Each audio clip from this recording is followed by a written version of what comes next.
4 degrees out and you're wearing a long sleeve shirt. You must have been out dealing with the cows. Not 85 degrees, and a bit cold. I see your horse finally went home. Yeah, I want that. I thought you'd take care of it for me. that old one we got running around sure had a lot of pep running around. And then, actual pump there.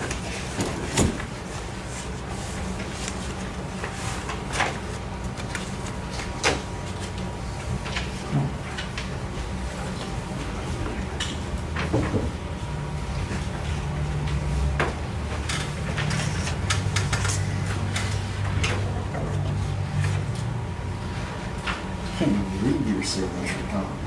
I would say we got 7:30 and we had a quorum, so I don't know. We can run this back in.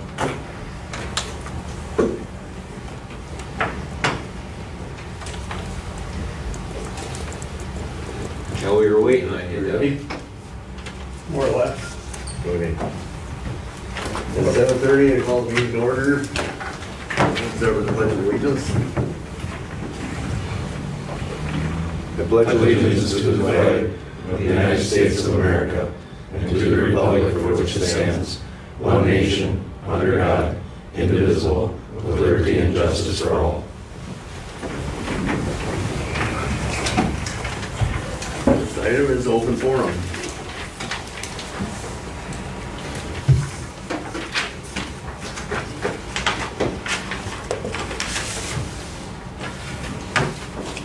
Anybody wish to speak at open forum?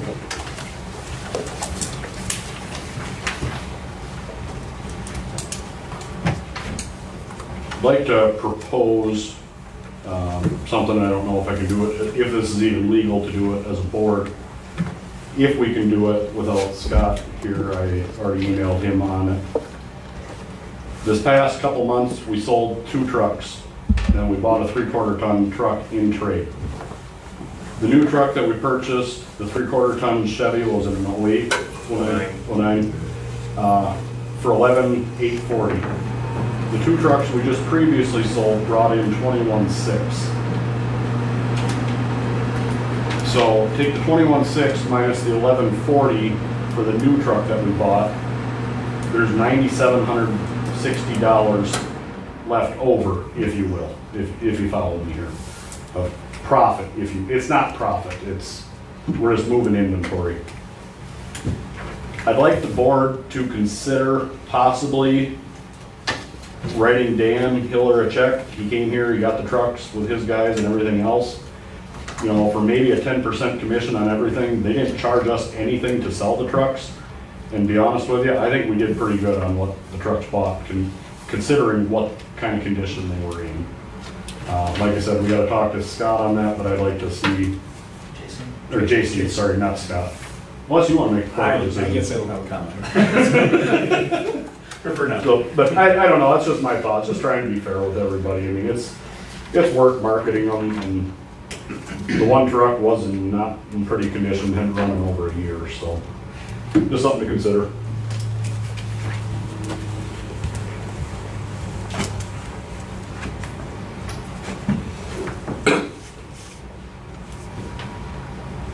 Any other open forum discussion?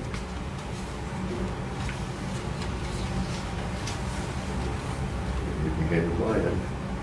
Any other open forum? If not, we'll close open forum and move to, next item is approved meeting minutes. August 18th regular meeting. We have revisions corrected. I've got one addition under the open forum. I forgot to get back to Doug. The gal's name that was here for the airplane incident, her name was Joyce Sprozig, Sproessig. And I apologize for forgetting to get back to you on that. Okay, thank you.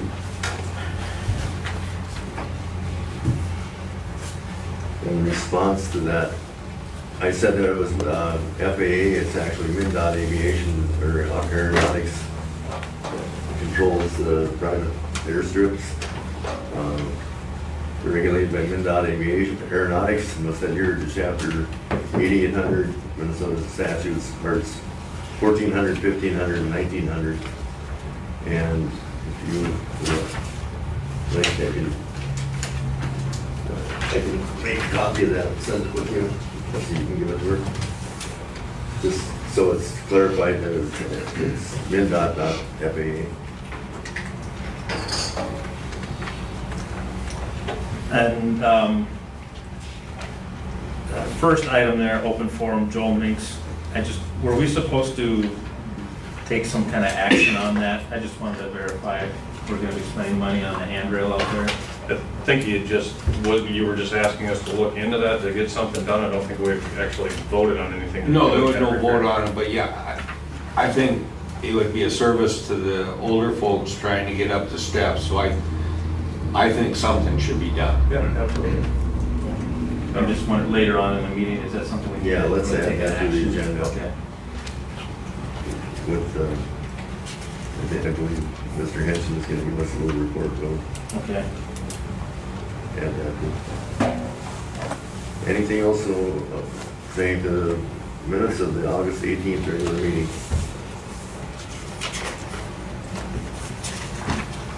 I'll make a motion to approve. Motion has been made to approve. Is there a second? I second that. Motion is made and approved, made and seconded to approve the August 18th regular meeting minutes. Is there any further discussion? Is there any further discussion? Not, we'll proceed to vote. All in favor of the approving the August 18th regular meeting minutes, signify by saying aye. Aye. Opposed, no. Motion's carried. We will move on to the clerk treasurer's report.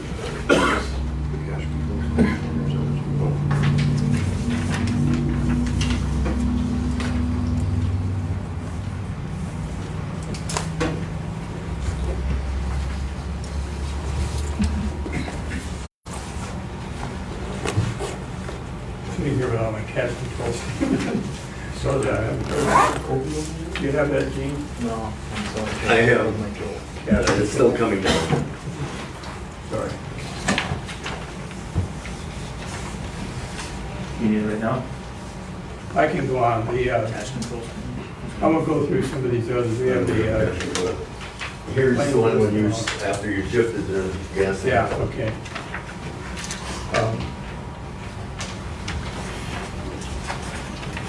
Main point here was that I noticed that there was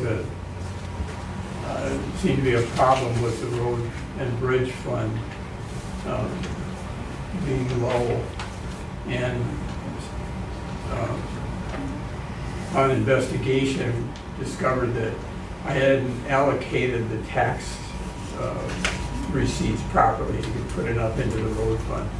So the gas tax allocation should go into the road fund, and also a percentage of the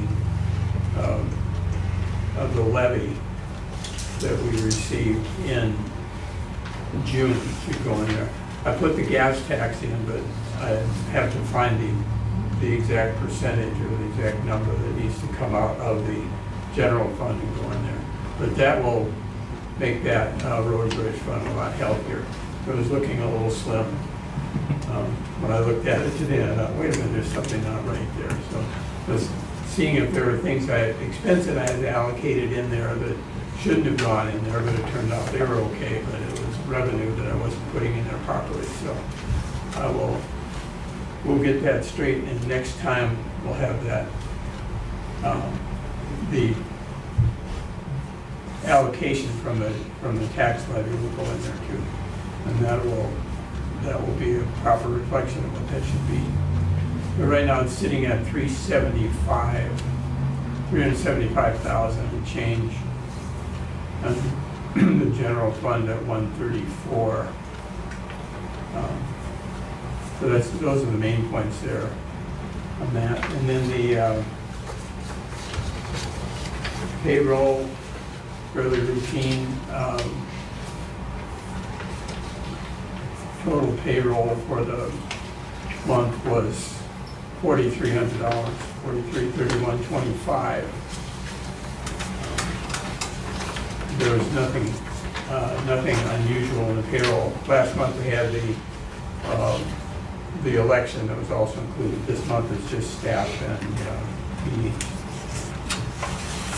And we have the claims there, I believe that's being passed around, the claims list. Yeah, there was about $43,000 on there in claims. 44,857. So that can be passed through. Yep. Last month, I was asked to finish, to complete the coronavirus relief application for the funds from the coronavirus, COVID-19, whatever that is. And I did get that in, and we have the certification on that, so there will be money coming on that. As to just how we're going to spend it, or if we're going to spend it, that remains to be determined by working with the group, the committee that was set up with Bill and Dan, to see if there are any expenses. One of the cautions that the county advised me of is to make sure that we don't double allocate, because they're getting requests from entities within the township through the county. And one option might be just to let the county take care of any of those things. So we'll consider whether or not that's a legitimate plan, or if there are any legitimate expenses that we really need to make with respect to that. Put the ad in for snow plowing bids. It's in the paper. It's on the ECM website, and it's also on our website. So I have not been flooded with responses yet, but expect that they'll be coming in soon. I requested quotes, searching for quotes for the annual audit. Since we got a fairly substantial increase from the present auditor. The one I got was from Schlenner and Wenner, CPA firm out of St. Cloud. Both Baldwin Township and Becker, I think, is that where Lucinda is, Becker? They both use Schlenner and Wenner. And their quote they sent me a quote for 3 years. It's significantly lower than what we were getting quoted from Bergen. So we have that, and I'm still continuing to search for others, but there don't seem to be a lot of them that have a lot of township experience other than that, but I'll keep looking. Then I got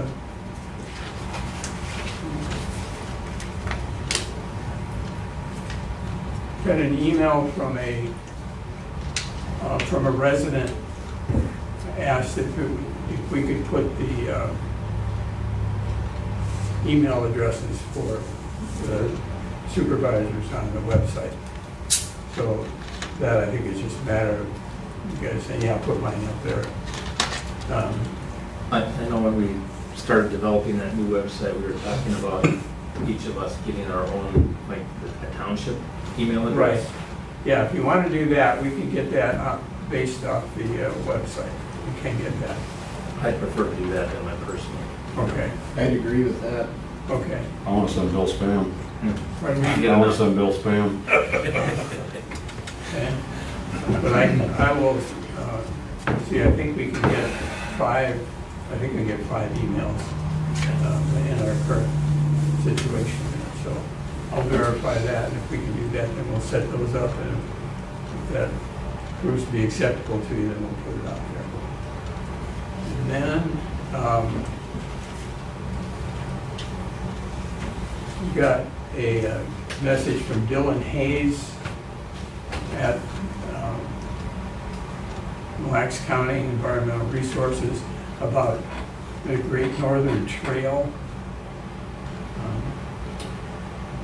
he's reaching out to us regarding the Great Northern Trail, a proposed trail route that would extend along the abandoned railroad bed adjacent to Highway 169 from Elk River to Malacca. I believe this is what you mentioned last time. It's an ongoing effort to begin joint planning for the development. So this is something that I expect someone from the board will need to be involved with this. So, Scott, would this qualify as part of the parks? Yeah, we talked about that at the planning commission level also, and I was gonna bring it up in my report. But we need something in our comprehensive plan that says, give some direction to the township to expand its irrigation funds. So I think this is probably a good thing to say. Probably do a quick amendment in our comp plan that says, for now, what the township is looking at is if we have any extra park dedication funds, that they would be dedicated for the trail. Unless you guys have other ideas of how you want to use it, but that I think there's some legal ramifications if we don't have anything that says we're going to use that for a particular park purpose. So that may be a good thing to do. And if you want me to, I'll have the planning commission just make a recommendation on that. I'll talk to Dylan too a little bit more about it. Because he didn't give any dollar, he didn't give a dollar figure as to what. no. You said that, the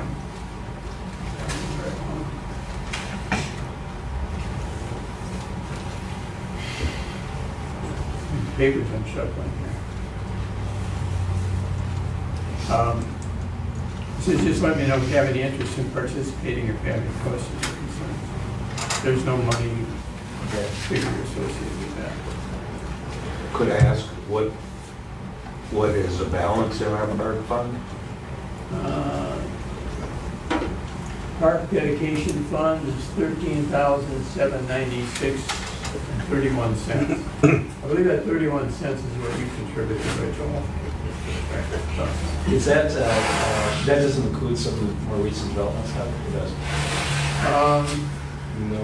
It doesn't? It does. No, just It doesn't include the recent development Yeah, we haven't gotten any park. funds that we got from them. So there'll be more coming. Oh, it's more Yeah, than more than that. double that. It'll be more than double. Yeah. And then one more thing, there's a meeting on County Ditch 2. I don't know if anybody's interested in County Ditch 2, That's what we'll get your place. but Then, you guys will get going with it, right?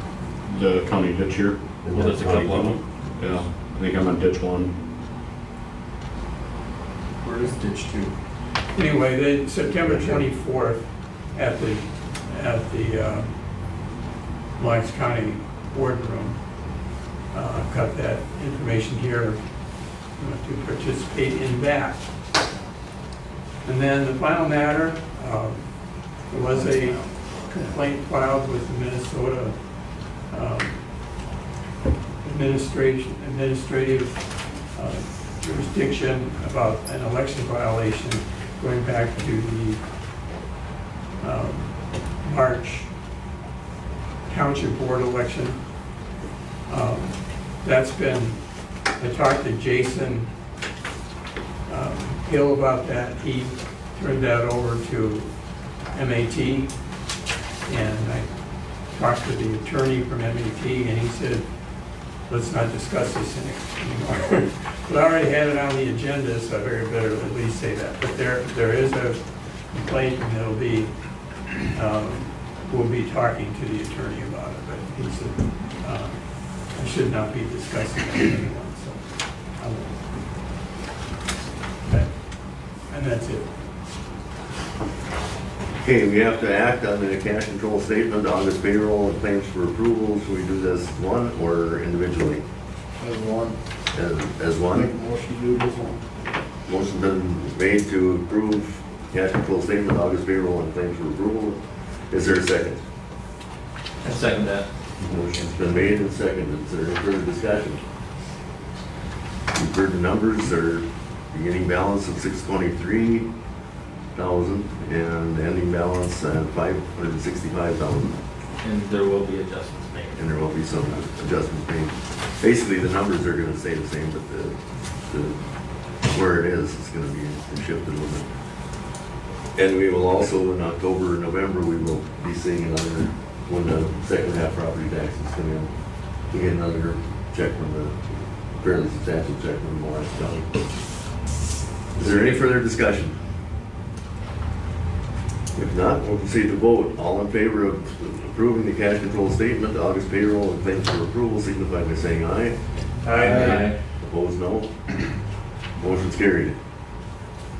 Coronavirus relief certification, we did the certification.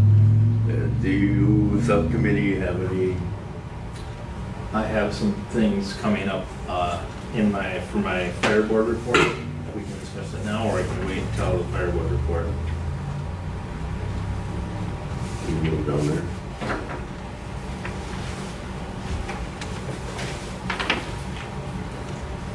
And after anything with the snowplow bids or quotes for annual audit, we will move to zoning Alphen Machinery LLC. Scott? Yeah, thank you, Mr. Chair.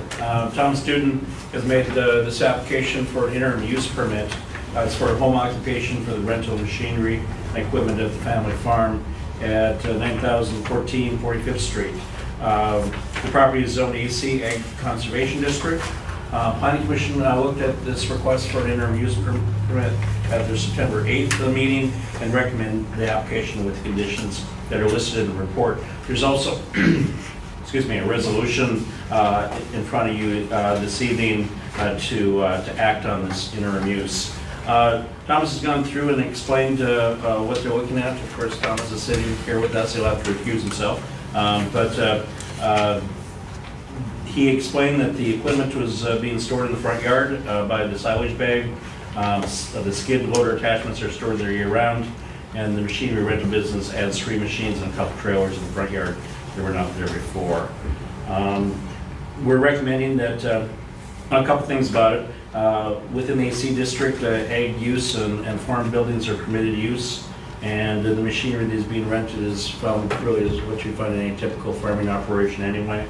And the students will be responsible for the day-to-day operations. Recommended this interim use be done for a 10-year time period, similar to the previous one that we've had for the Voights. And go through the conditions and the criteria for granting the home occupation interim use.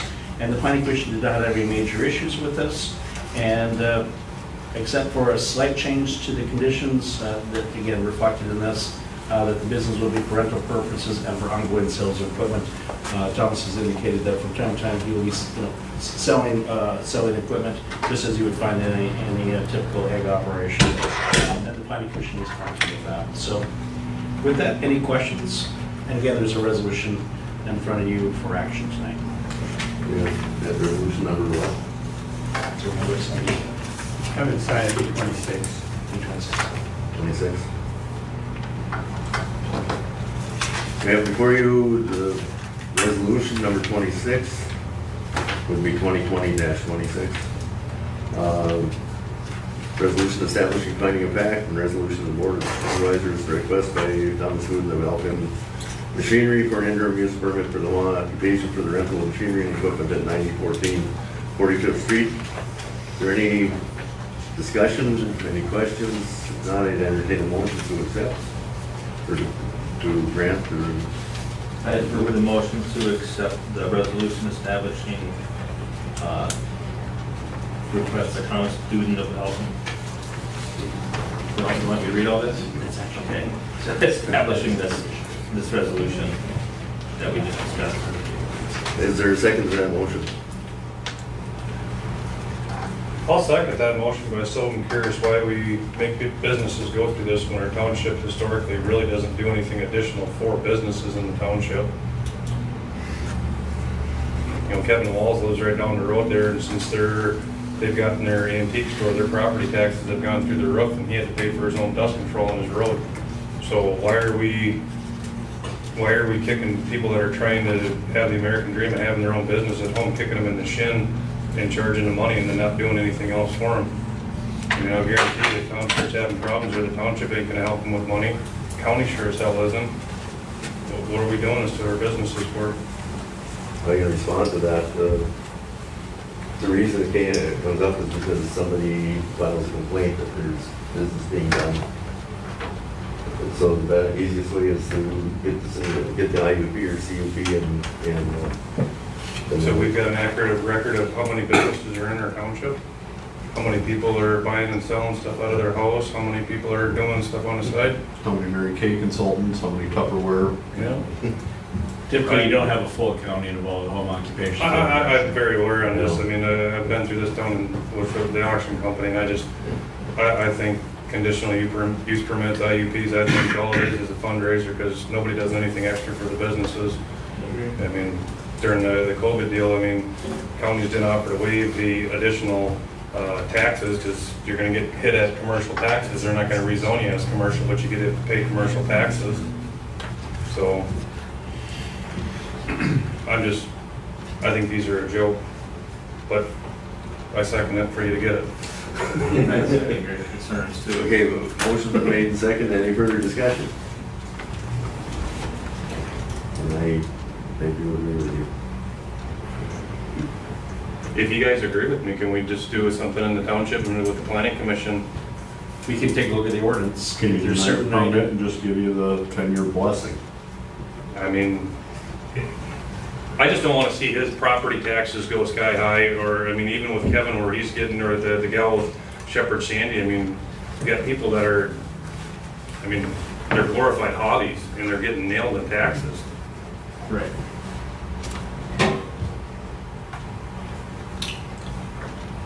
I don't think typically the county rezones an ag property just because you're doing a side business out of it. They won't rezone it, but he'll get hit for commercial taxes on it, probably at least 1 acre. I think in order for him to maintain a dealer's license, the state requires him to have a conditional use permit to be able to have a. I don't have a dealer's license though. He's not gonna have a car dealer's license or anything like that, You don't just, have to, any buyer or seller of equipment has to have a dealer's license or else you'll have to collect sales tax on it.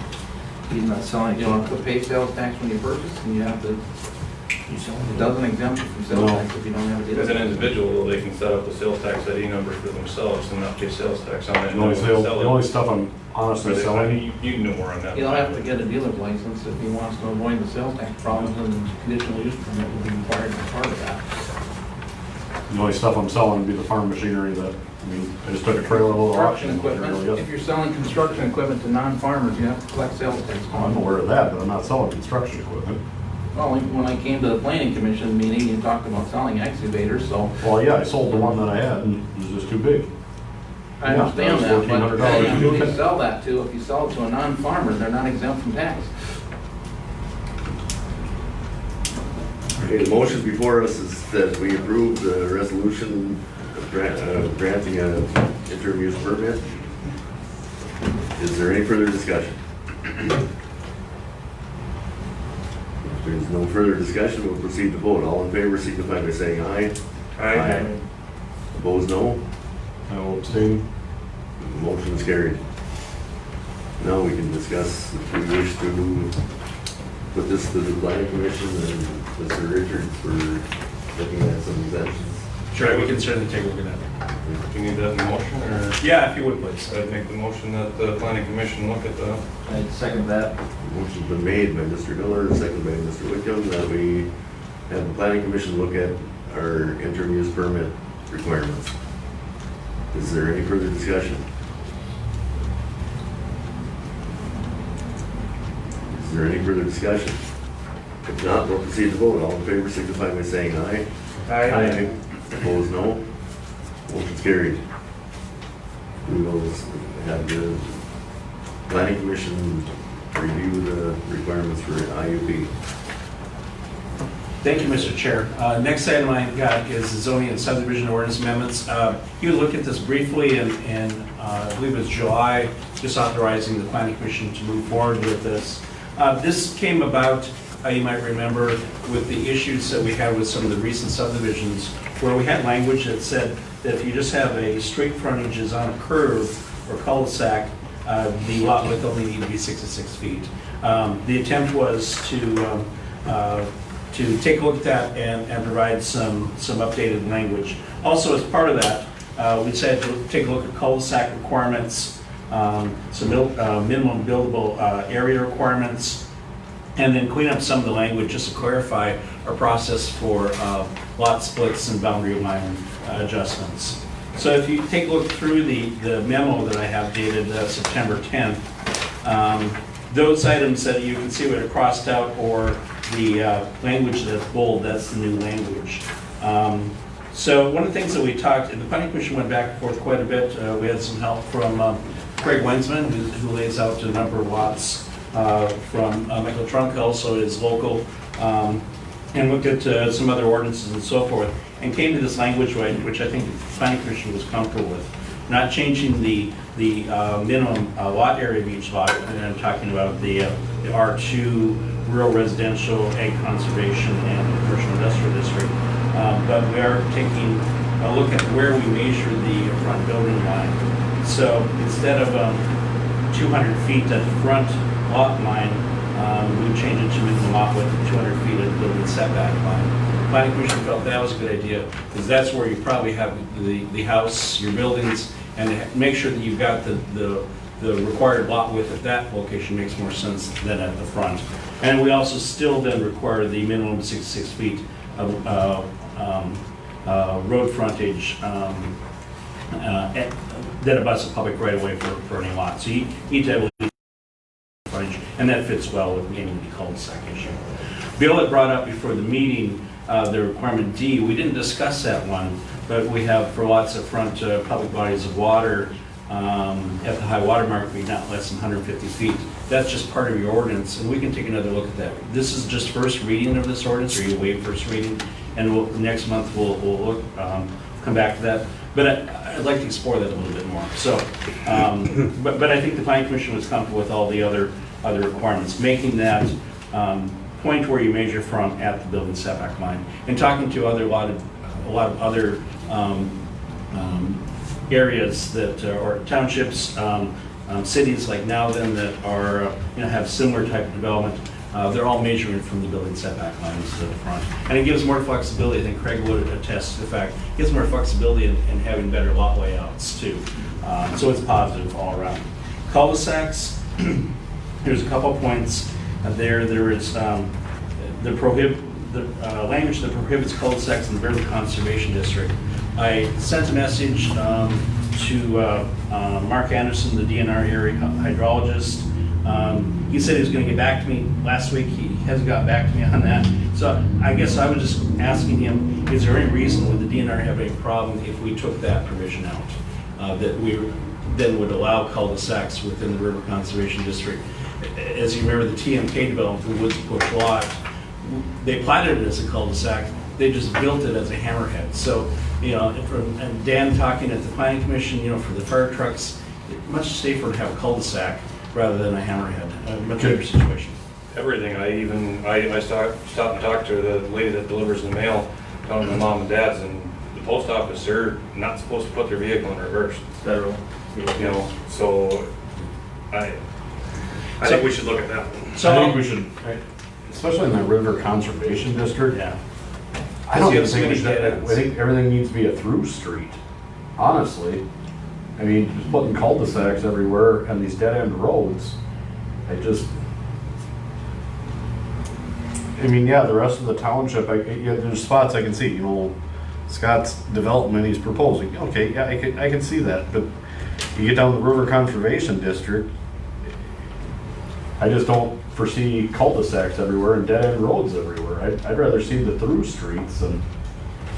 Or minimum, if they went in and put their cul-de-sac, went up to an adjoining property where that road could eventually be extended, and then the next developer, if they develop to the north, whatever direction, then we have a through in and out. I guess I agree on that. I just don't foresee, okay, we're gonna put a cul-de-sac here because we don't have any other land, so now we can get 4 more houses around here.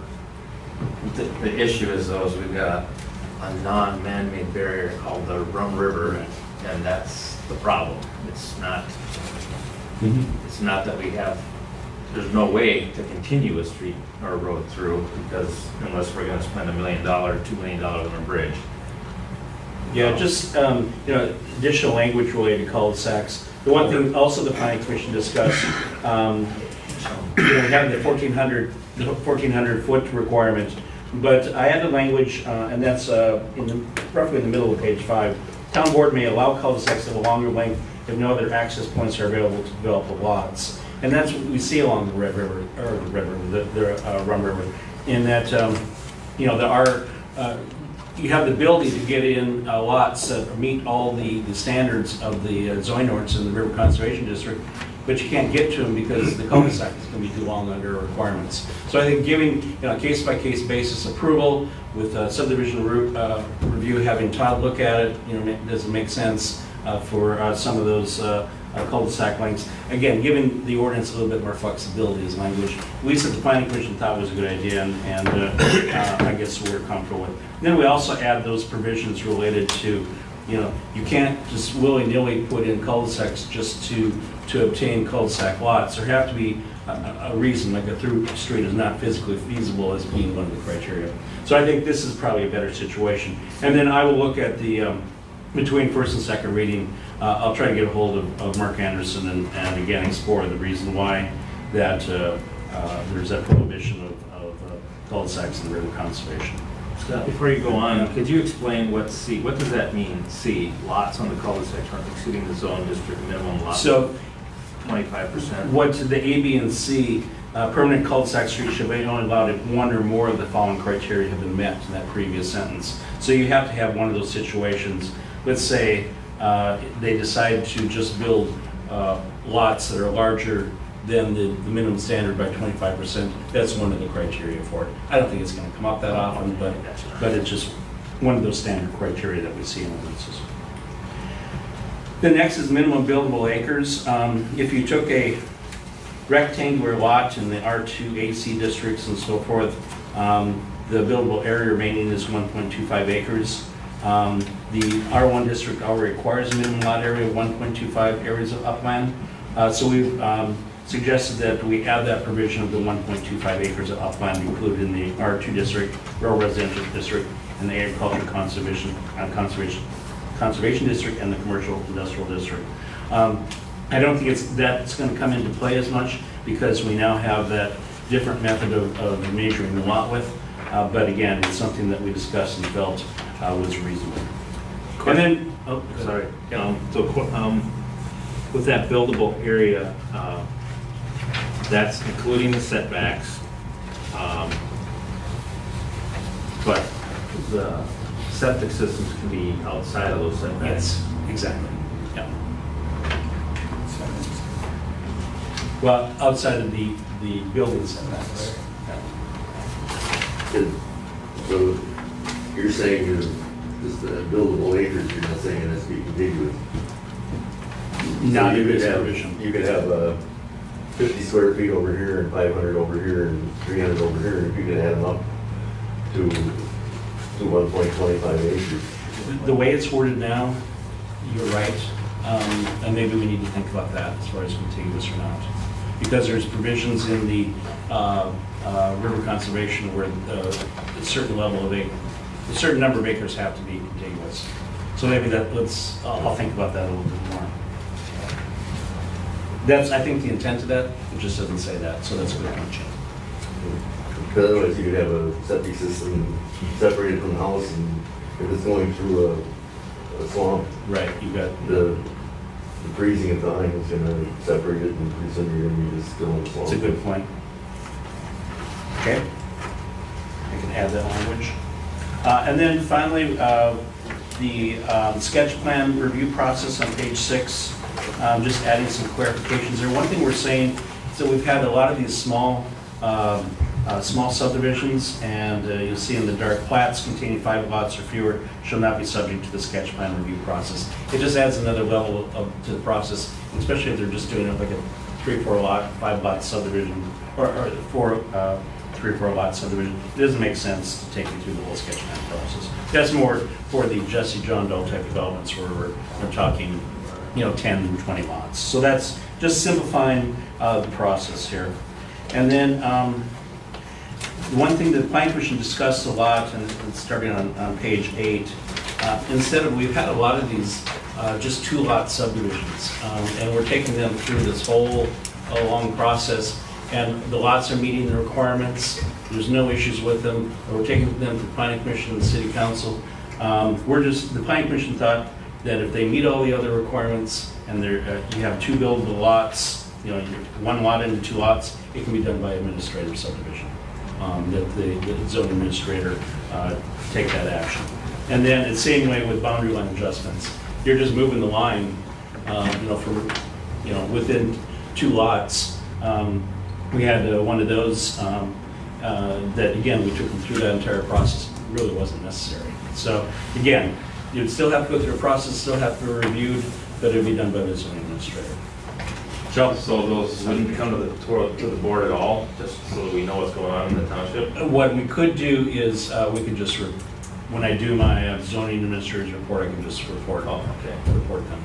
And maybe add the report that I just already done for the file or something like that. So that's what we've done. There's Planning Commission put a lot of work and a lot of thought into this. I thought it was a pretty good discussion. So if you feel comfortable with the direction we're headed, again, we don't have maybe that end result yet with cul-de-sacs, but give us a little bit more time between this reading and second reading, and hopefully the board should be able to act on it at the October meeting. But you should make a motion if you're comfortable, just to say you waive first reading of the ordinance and move it to second reading at your October meeting. And just for myself, so I know the Planning Commission was involved. Who are the other individuals that were involved on a professional level, other than yourself? Yeah, we had Craig Winsman, Michael Trunk was involved. Actually, the people in my office, Dan Licht, Liz Stockman, who does now then, I consulted a bunch of different ordinances, so, yeah.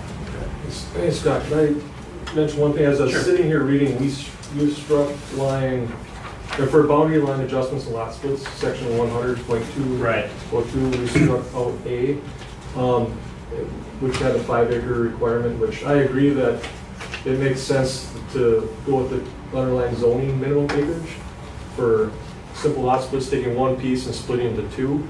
Originally, it was written that, say you had your zoning, say you split 2.5 acre parcels. But if you want to do it administratively, it said you have to do 5 acres. And so Scott and Mike Trunk kind of thought to make the suggestion to just go with underlying zoning minimum acreage, and as long as you're splitting only 2 or less parcels, and do it administratively versus going through the whole planning process. The only thought I had while we're sitting here was, if you have an 80-acre piece and you want to split it into 4 20s, you probably don't want 4 20-acre platted lots hanging out there. Oh, I see what you mean.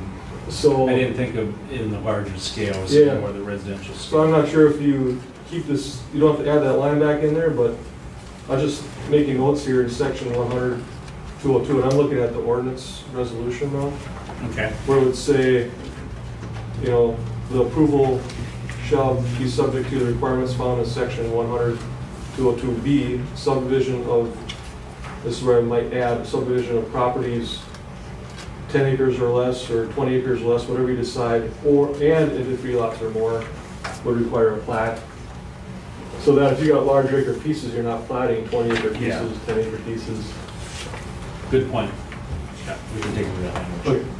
That's all I had. So that's the type of back and forth that Craig and I have had a lot of. Again, he does a lot of surveying, a lot of lot divisions, so it's been helpful to get some of his insight. So there is an ordinance in front of you. Again, it would be a waiving first reading and moving second reading to the October meeting with the changes that we've discussed. I guess I have a problem, page 5, number 7, just with the cul-de-sac. I don't know, I've got a problem with the cul-de-sacs in the River Conservation District. To me, if we allow that, we're gonna open up building on the River Conservation District where it's historically not populated, and now we're gonna start moving the population towards the River Conservation District, if that makes sense. I guess it's a trade-off between, allowing, this obviously could allow additional lots to open up along the River Conservation District. But if they meet all the other requirements of that district, they meet all the. But isn't that why we have the rural residential over towards that Aspen, 8th Street, Spruce? Isn't that why we have that zone that way, and this is more- conservation? And that was the intent, right? So so there's other things that come into play. What's the, I don't have it, well, I got it here, but what's the minimum lot, what's the minimum lot size for river conservation? 2.5. Is that a 2.5 in the river conservation? It's 2.5, but there's some other ones. They have to be Is considered. 10 acres with 4 acres buildable? Those aren't small lots. No. And the DNR has standards set in their rules too for minimum lot width to kind of preserve that scenic and wild feel.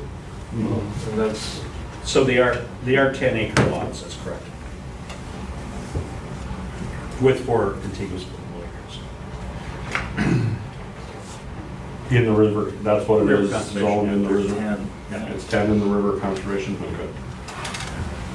Yeah, I agree. I mean, I wouldn't want a bunch of I mean, that 10 is, homes on 2-acre lots along the river. yeah, that's what I'm just trying to limit. I mean, we've got It's not a allowed. population concentrated in one The area. DNR rules don't allow it.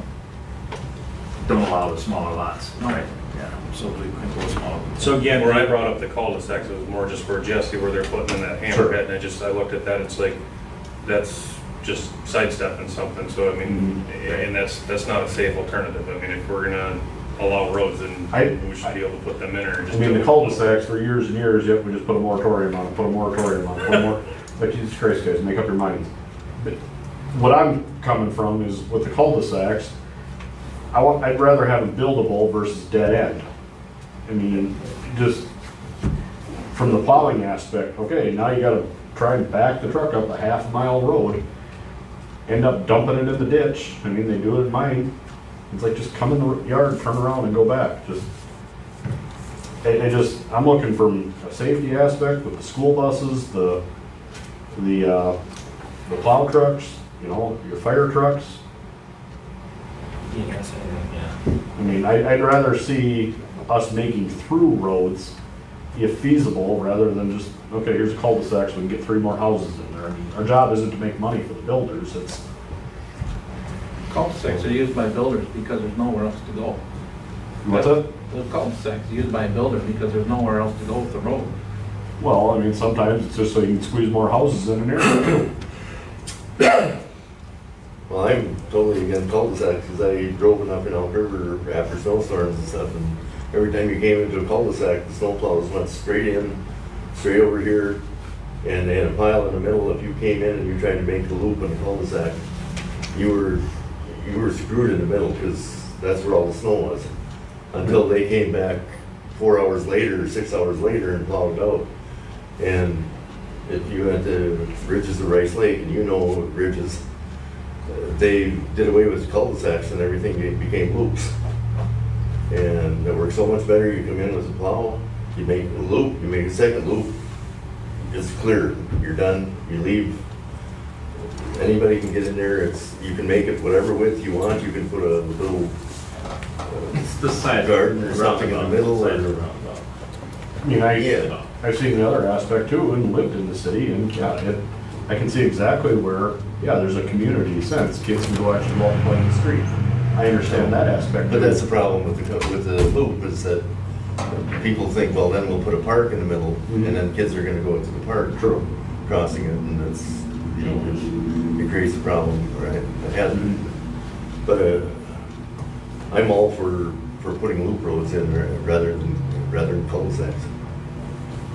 I've plowed with those things for 15, 18 years when I was reading meters. That's not a good answer.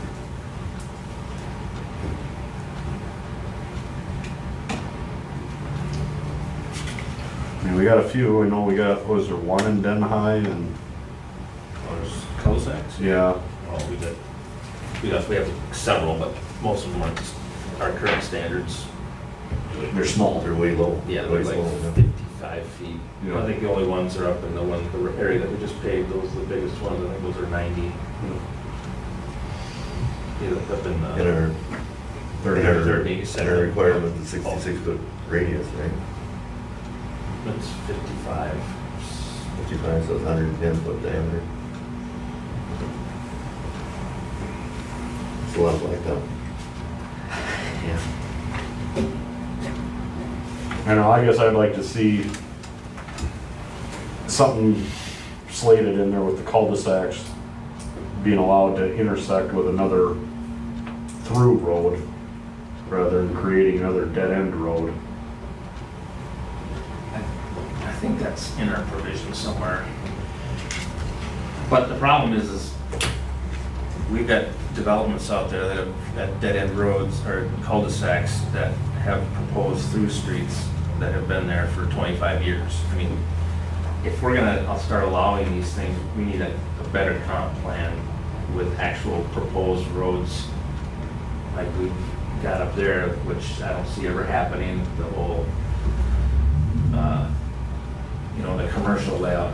I don't think that will ever happen in any of our lifetimes, but at least have some sort of plan as to what our township roads are gonna look like and where they're gonna go. And we got, in that Denahai, we got one, two, we've got 3 that are going through, and I don't know if the homeowner, the property owners are ever gonna sell or wanna ever develop. So, Doing a quick look at the zoning map that shows the cul-de-sacs. You have about 16 cul-de-sacs right now in the township. Is that many? oh yeah. Well, I didn't think there was that many. Now, when you count the little black dots, I'm coming up with Yeah. 16 of them, so there's Just another thought too, I know when we were looking at the TMK, and you get situations where you got the natural barrier with the river, you're kind of restricted to what you can do.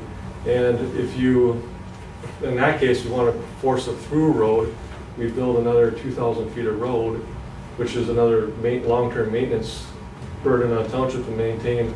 If you have to do these developments, and every developer has to put an extra quarter mile of road, and you get 10 developments, you got 4 miles of road more to maintain over the 50 years, however long you guys want to maintain them. So that's one more thing to consider. If this just doesn't make sense in a lot of instances because of the natural barrier of the river. And a lot of the river frontage and the areas near the river aren't tillable. And so the use for them is not for ag purposes. You can't use them for ag purposes, which a lot of other counties around the area do. They want to preserve the ag land so they don't develop it. So they like to push to the, like Sherman County, for example, an ag district, you can't develop an ag district unless it's 75% wooded. And it's because they want to preserve ag land. So the river frontage is, like it or not, at some point probably going to get split up in these 10-acre pieces. But, it's with a natural barrier there as a river, you're pretty much restricted to where you can build roads. If you're going to force through roads, then you're going to end up with more roads to maintain too. And I know we worked with the developer that did Ridges of Rice Lake down by Upper Landfill. And, he told me how he came up with that. They filled up the parking lot full of leaves, and they brought a plow truck out there, and they went around it 100 times, so they figured out the strategy. You actually go in, you cross over and go the wrong way around the circle, and you go around twice and you move back out, and you're out. But I've talked to many snowplow drivers too, and you get 50-50. Half of them say plow stacks are the worst damn thing ever.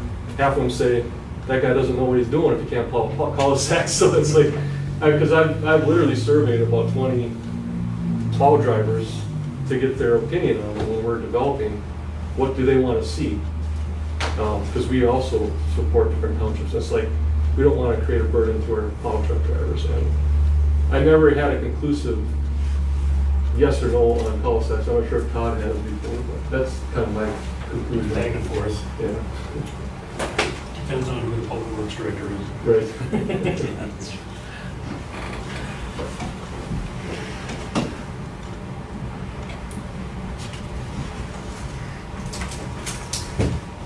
Questions, comments, discussion?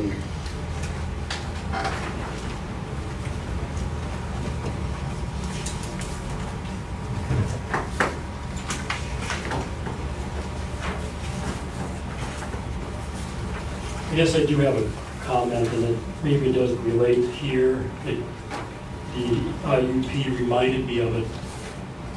But for the last 15 years or so, the township, whenever a landowner came in for an IUP, CUP, sign permit, lot split, boundary line dispute, whatever, the township had a policy to require the landowner to grant permanent road easement for their portion of their property if they abutted a township road. And there's a bunch of legal stuff out there that, or for reasons why they did that. Because basically the township does not have permanent road easement unless the landowner grants it to them. Back in the 80s, it was the hot thing to do. Every township did it. They wrote all these road orders. I got a copy of Princeton Townships. Every township road, they wrote their legal description, as crappy as they were, and said these were all 66-foot road easements and had to file with the county. Well, it doesn't do anything because it's just what their desire is. It's not real until the landowner signs off on it and it shows up on their deeds, which none of these do. So we always had that policy to require that as part of the approvals that they grant permanent road easement. And now people are getting smarter, attorneys are getting smarter, and it's called prescriptive easement. And really what the township has for road easement is what they maintain. So if you don't plow or you don't mow your ditches, you only have 13 feet. That's it. The rest of it, you don't have rights to as a township for easement. And that's why these farmers plant their corn 10 feet away from the edge of the road. So come back with that here, Todd. So right now, township has, is it 13 foot from the road? 33 feet center line, supposedly. 33 foot, but if we don't maintain it, it's not 33 foot. Okay. Correct. But I'm just looking at when we start running into plowing issues, with the wind being dropped down in the ditch and breaking someone's sprinkler head off, what is our legal responsibility? It's 33 foot from the center line? Todd, one of the last legal seminars I went to, they had said that it's really maintenance. So if they're running the plow down the road at 30 miles an hour and that snow gets thrown 33 feet, we got 33 feet because that property is being used to hold snow that the township plow is moving. So they're beginning to split hairs. They are, but because he says they've gone out there to some people's properties and they'll have the plow go by and they'll see where the snow lands and they'll say this is where the township road is. I know there's other townships that have run into where they weren't doing brushing or whatever, tree trimming, and trees got big within that 33 foot right, and then it's an act of God to be able to go in there and cut it down. So they gotta go and measure with the snow plow. Yeah, it's. So what's your thoughts on Well, that? my thought is, I don't know where Thomas lives or if you have about a township road, but I know there's other things that have happened this summer with lot splits and whatever. I want the township to be aware of it, and it seems like they got lost in the whole shuffle last year with the new board members and the old clerk being gone now, and it's gone. Maybe has been forgotten, or maybe a lot of you aren't aware of it even. So I just want to bring it up to you guys again to maybe start instilling this process again as part of the approval to get these permanent road easements. We have been doing it with all the subdivision stuff, but we Well, haven't. that's planned. That's planned, but we haven't been doing it with the IEPs. Okay. We haven't had many. No, but landsmiths, we haven't. Lands- We've had any that have been on. Yeah, most of them have been in county. I'll go back. Like here's the county road that doesn't pertain to us. And half of them have been county roads.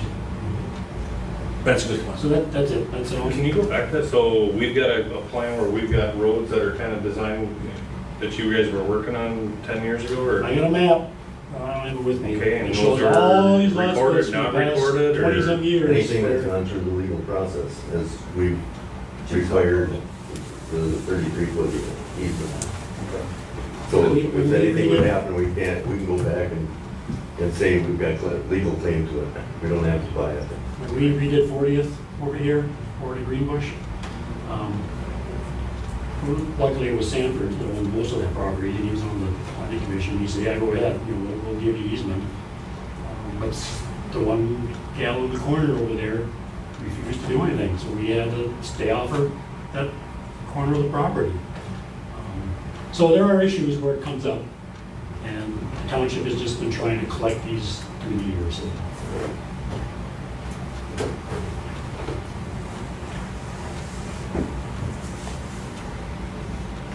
Any other discussion?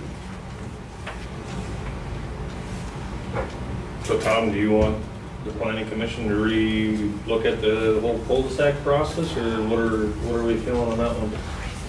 I guess I'd feel a little more comfortable if they did. I just some of the wording, that way we make sure, I mean, yeah, it's a 1,400 foot, I understand, you know, especially if they are 10-acre lots, but, you know, if you got a 40-acre parcel, you split off into 10, now we got theoretically 4 cul-de-sacs, if that makes sense. I mean, I would recommend that if you can get the ordinance or something in a PDF format and do a search and look up everywhere that we have cul-de-sacs spelled out. There's a lot of discussion around this. There's probably 5 criteria that have to be met before we even allow cul-de-sacs. Yeah, first it has to go past the sketch plan, and it goes to the planning commission. I mean, it's gotta go through a process. Yeah. I mean, I'm not trying to hinder the development, I'm just looking long-term with, you know, just dead-end roads everywhere. That's what I'm more or less looking at. I'd rather see a through road that, okay, let's look long-term, not, oh, hey, he bought 40 acres so we can develop this real quick. Well, let's look long-term. What about Jim next door who wants to sell it under 60? You know, just some long-term looking, I guess. Where that gets difficult, you know, we understand, you know, within the rural residential district, where there's the ability to do through roads, and every time we do a subdivision, we'll need to look at, you know, is there a possibility to go through? But when you get up against the river, then that gets to be real difficult, Yeah. and you guys aren't gonna start building bridges, so. Yeah. That's where, Yeah. I think that's where some of these developers are looking for some flexibility, is along the river. And so you're gonna also look into that 150 foot Yeah. line, yeah. Okay. So do you want this to go back to the planning commission, or do you want, and again, I think the planning commission kind of beat the cul-de-sac issue to death, but we can certainly take another look at it.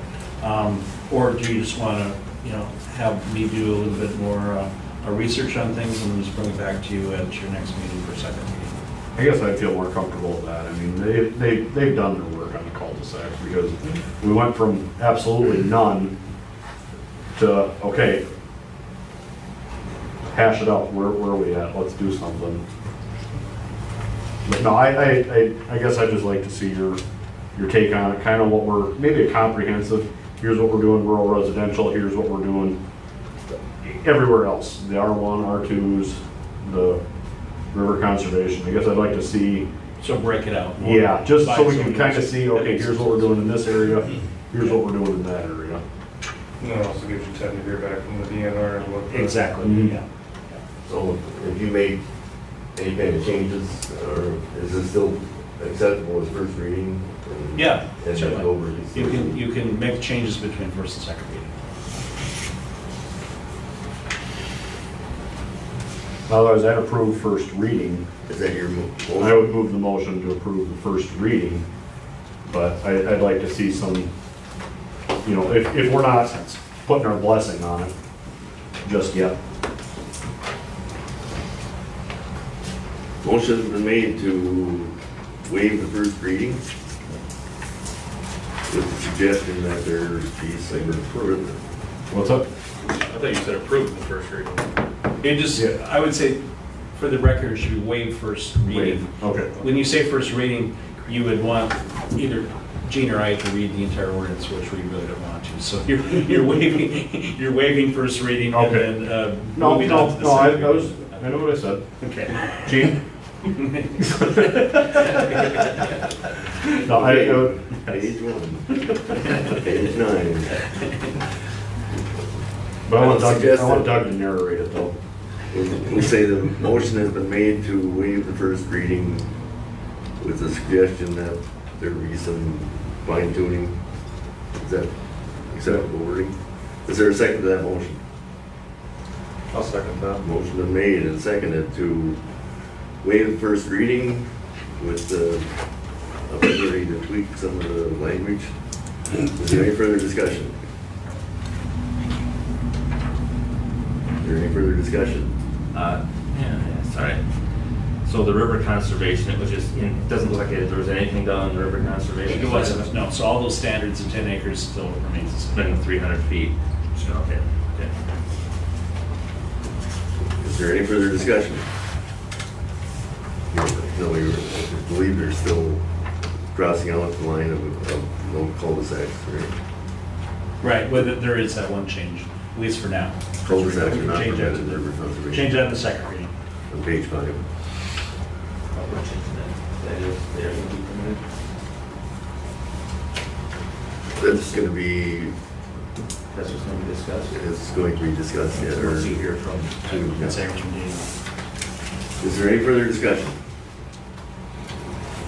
If there's no further discussion, we'll proceed to vote. All in favor of the motion to waive the first reading and direct to fine tune our ordinance changes, signify by saying aye. Aye. Opposed, no. Motion is carried.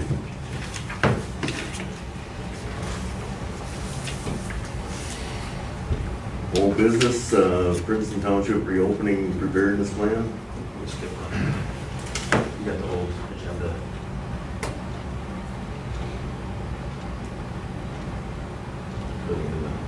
Okay.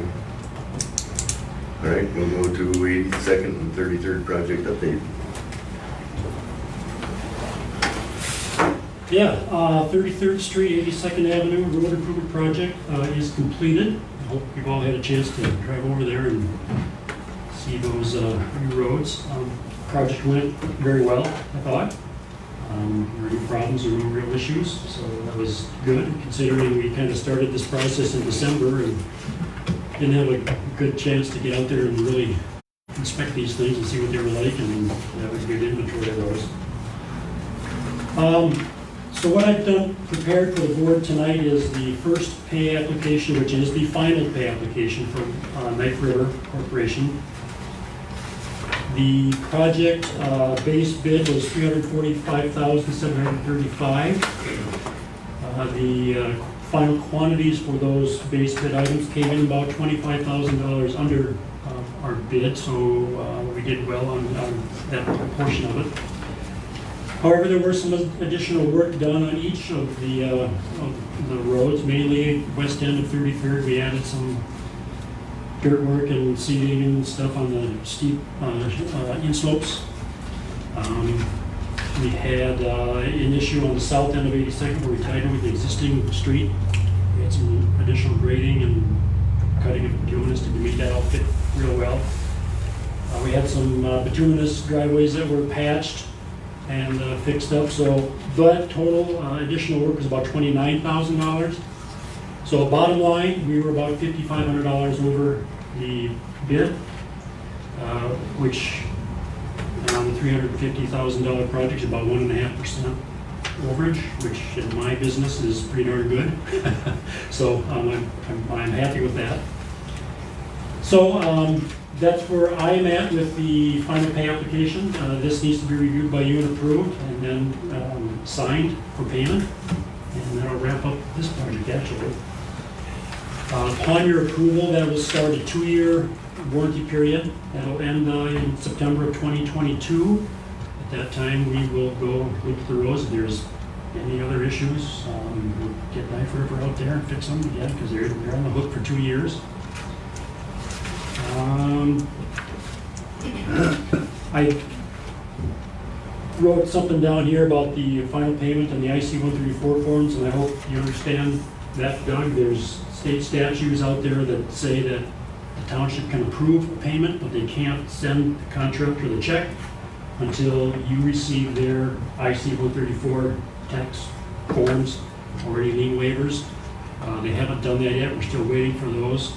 And when I get them, I'll forward them on to you. But you can still approve it. We can get all the paperwork done. You just can't mail the check until you get their paperwork done. So, Todd, I'd like to thank you for your work on this project. I know it's been a long time coming. I've driven up the road, just the amount of people out riding their bikes up and down, rollerblading, kids out. It's like a whole different culture out there, just watching the people. Good. I mean, yeah, you watch people out there walking, but it just seems like there's so many more people utilizing. It's not, just being outside. I mean, how we came from a $600,000 bid to now, what, 350. 350, we cut it about in half, and we did it right. We didn't just throw blacktop to throw blacktop, so I guess, thank you. Good. So I would like to have your vote for that. We have to have a resolution to approve that payment. Unless you got any questions or Can't wait comments? to deny it now, huh?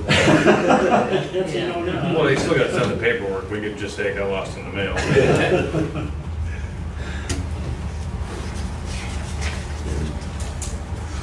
Do you have a, And it's up to us to build the city.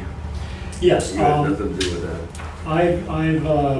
My second part of my deal here is that I have prepared when I did the feasibility study for the city, I included a list of all the city's costs that they were kind of responsible for in those two segments of 33rd and 82nd. And I went back and I finalized it based upon quantities. And that amount that the city would be assessing is $78,724.76. That's the amount that the city should pay the township. And that's coming off the 351. Correct. And then the city will do their assessment and whatever they want to do with it, I don't care. And I sent you a copy, I don't know if I sent you a copy. Yeah. Mine just had that minor error. Oh, yes, yeah, I got a new one, I'll send you one. What is the actual amount that's being approved? $351,262.88. 351,262. 0.88.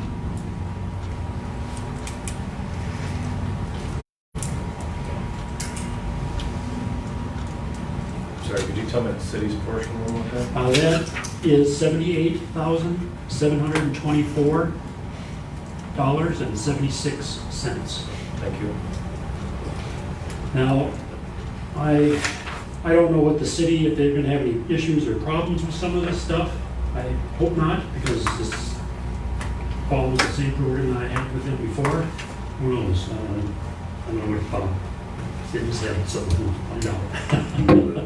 Well, how does that work on our end? If the city doesn't approve They- 7,724, we get stuck with the difference, or? They decided that it's legal.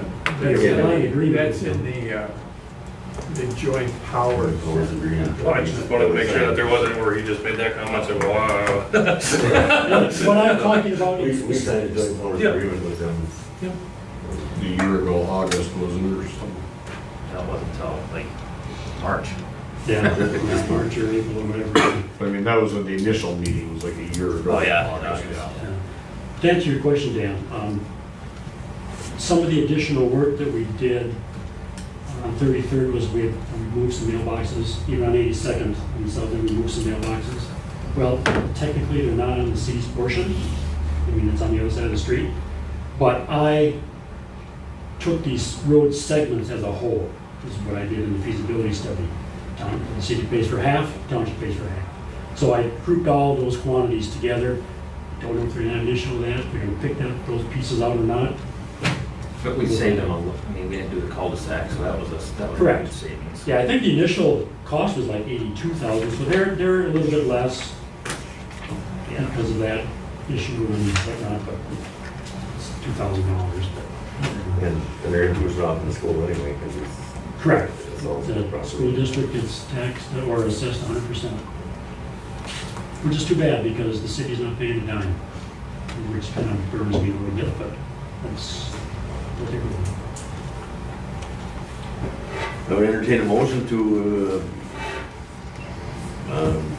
direct final payment be made when the proper paperwork gets to us. I would move the motion. Motion has been made. Is there a second to the motion? I would second that motion.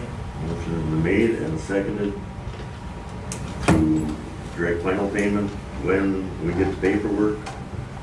And, well, I guess that'll be a separate motion to send a bill to the city. Is there any further discussion? We put the exact numbers in.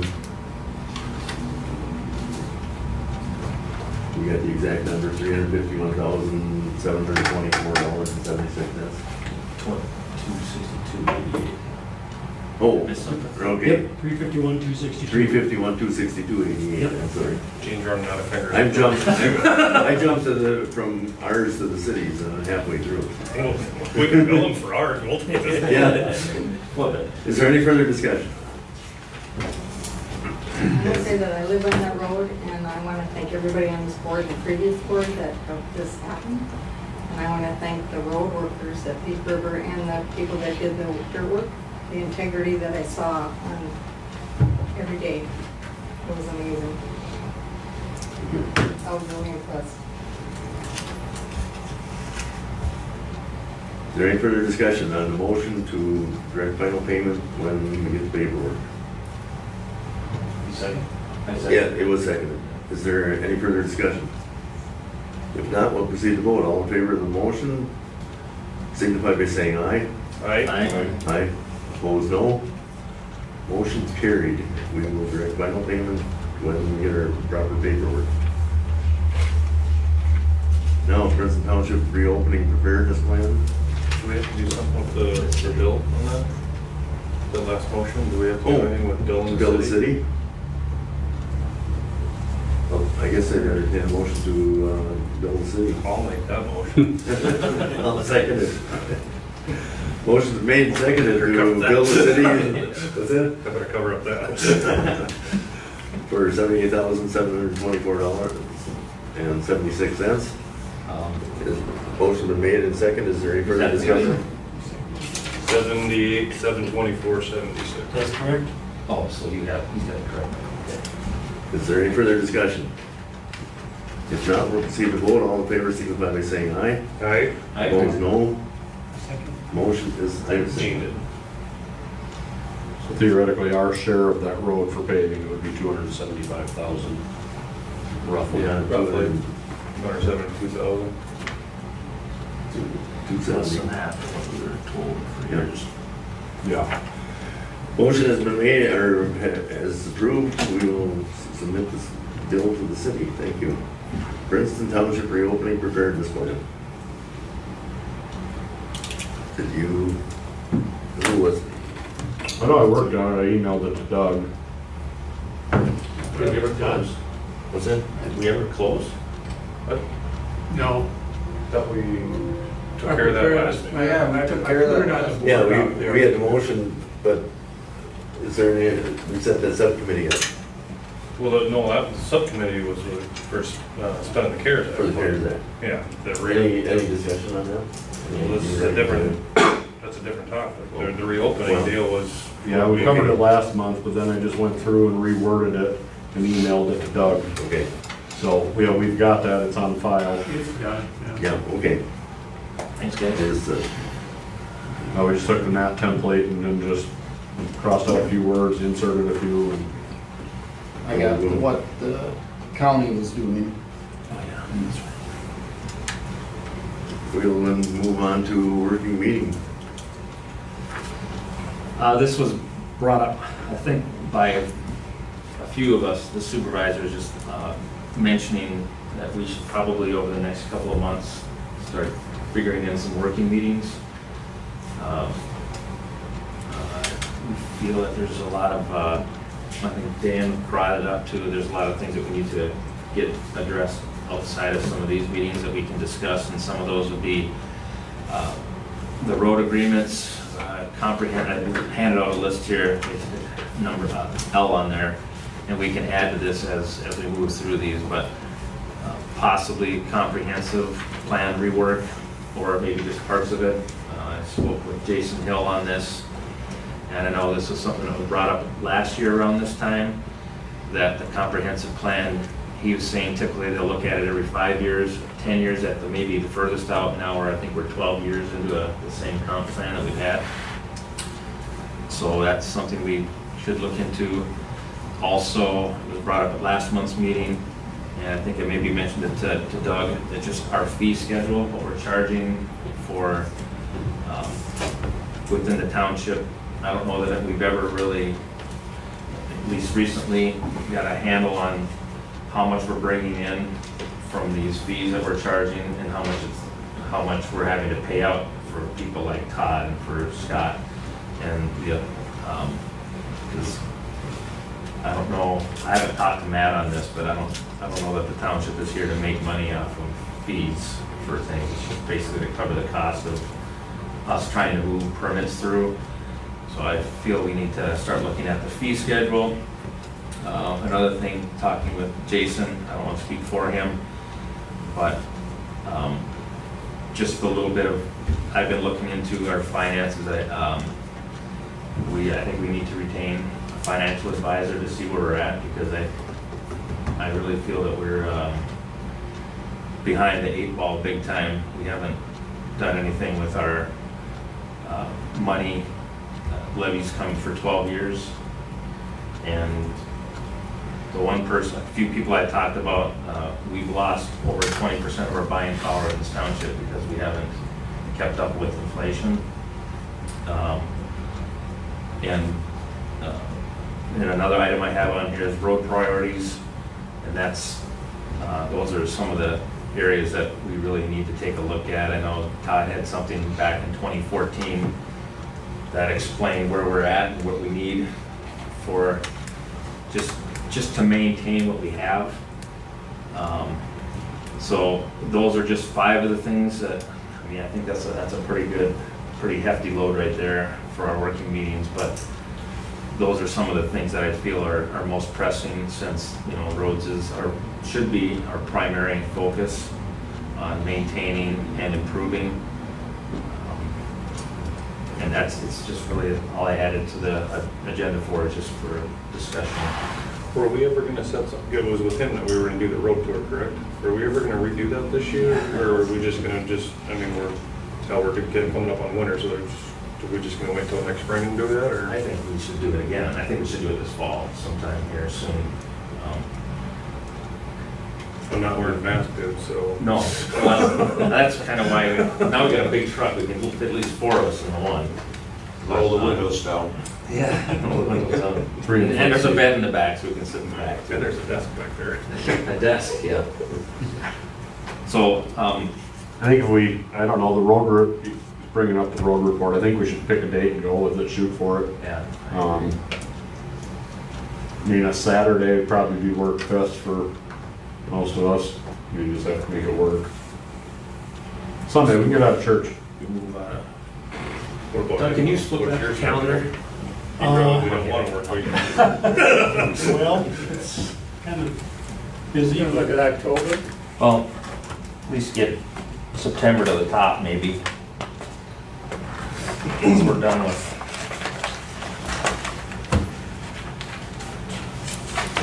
We shot for the first weekend in October, should be nice yet.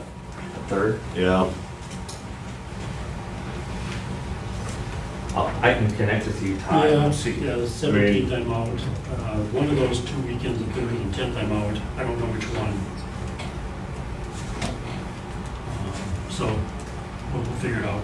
Yeah, I mean, we used to do the road tour after the cleanup day every year. I would rather do it before winter comes, that way we can see, okay, we gotta get this shrub out of here before we start plowing, or if we see some residents got something that's impeding roadways, at least we got an eye on it beforehand. Were you part of everything, all 40 miles, or just the pavement portions? I think we tried to drive every road. Yeah, we tried to cover everything. I'd like to hit it again though in the spring also, because you can see a lot more with the foliage knocked down and everything. So if we're gonna try to set a date before the next, huh? The 24th? You do the 24th, October? October? That's fine with me. 24th of October is it? Saturday. Oh, it is a Saturday. It's good for me. It's after our next meeting. Is everybody okay with that? Shoot for later afternoon or early morning. Early morning. I'm just thinking it'd be colder in the mornings. Yeah, you're true, it could be warm, it could be cool. Yeah, it's a crapshoot either way. Just about anything. 70 degrees. Shoot for October 24th. 3 o'clock, 2 o'clock, 1 o'clock, what are you? He was thinking morning. The morning gives me the rest of the day. Okay. I can be up here 8 o'clock, I can be up here 9 o'clock. Doesn't matter. Shoot for 9. I don't know, you guys, I don't know, you guys. It takes a while. It's gonna be. Yeah. That time of the year, I'll be sitting in the hot tub. Whatever time. I'm earlier the better for me. Get the day moving. Yeah, get the day over. What do you guys set aside, at least 4 hours? Yeah, think about that, because it's the afternoon. We'll stop some of the places and make notes and. You said look at colors. 24th, is that what you said? 24th at 9 o'clock. Sound okay? 24th, Good to me. 9 o'clock. got it on here. We will, 8 we o'clock. will set that. At Jean's house. Kathy's gonna make breakfast for everybody. I'll text her, Gene, don't worry. I'll take care of that. Send it in the halls, please. Go back to working meetings. 8 o'clock. Going back to working meetings, it probably wouldn't hurt for us to set a couple working meetings just to go through this list and maybe wait till after the road tour so we all see exactly what we're looking at in roads and we can discuss while we're doing that, we can discuss road agreements also. Could, What we do and don't have.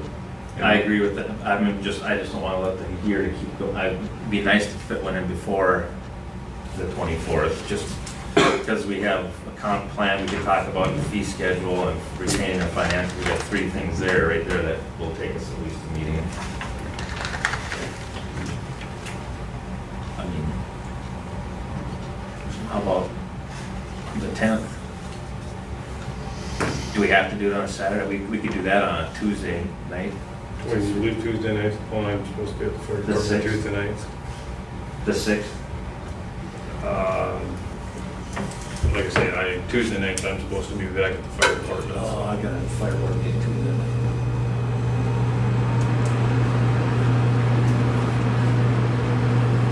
When would it be? Wednesday nights or? Yeah, 7th? October.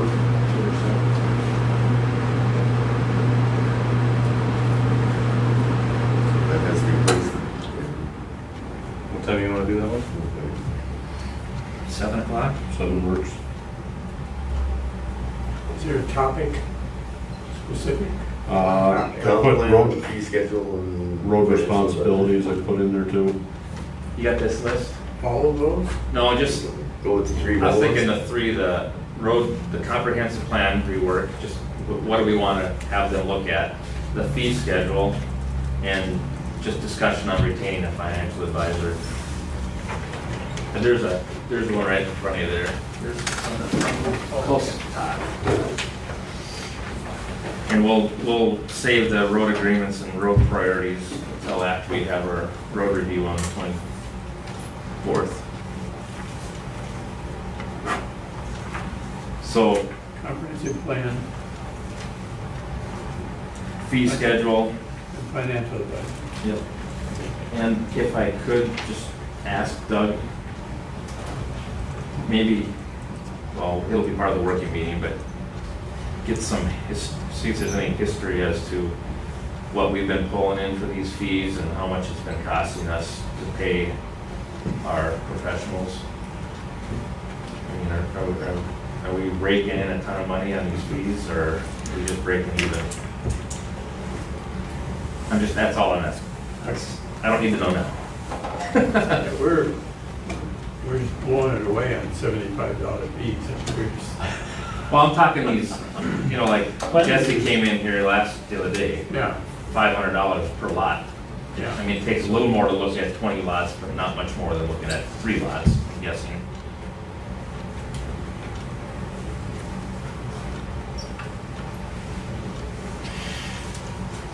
Okay. Okay, we move on to supervisor's report.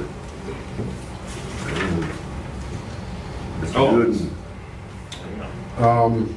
Couple things I'd like to look at, changing our plowing triggers. Right now, the way our plowing triggers are set up is 4 inches of 48 hours. Personally, I'd like to see it drop down to 3, at least 3.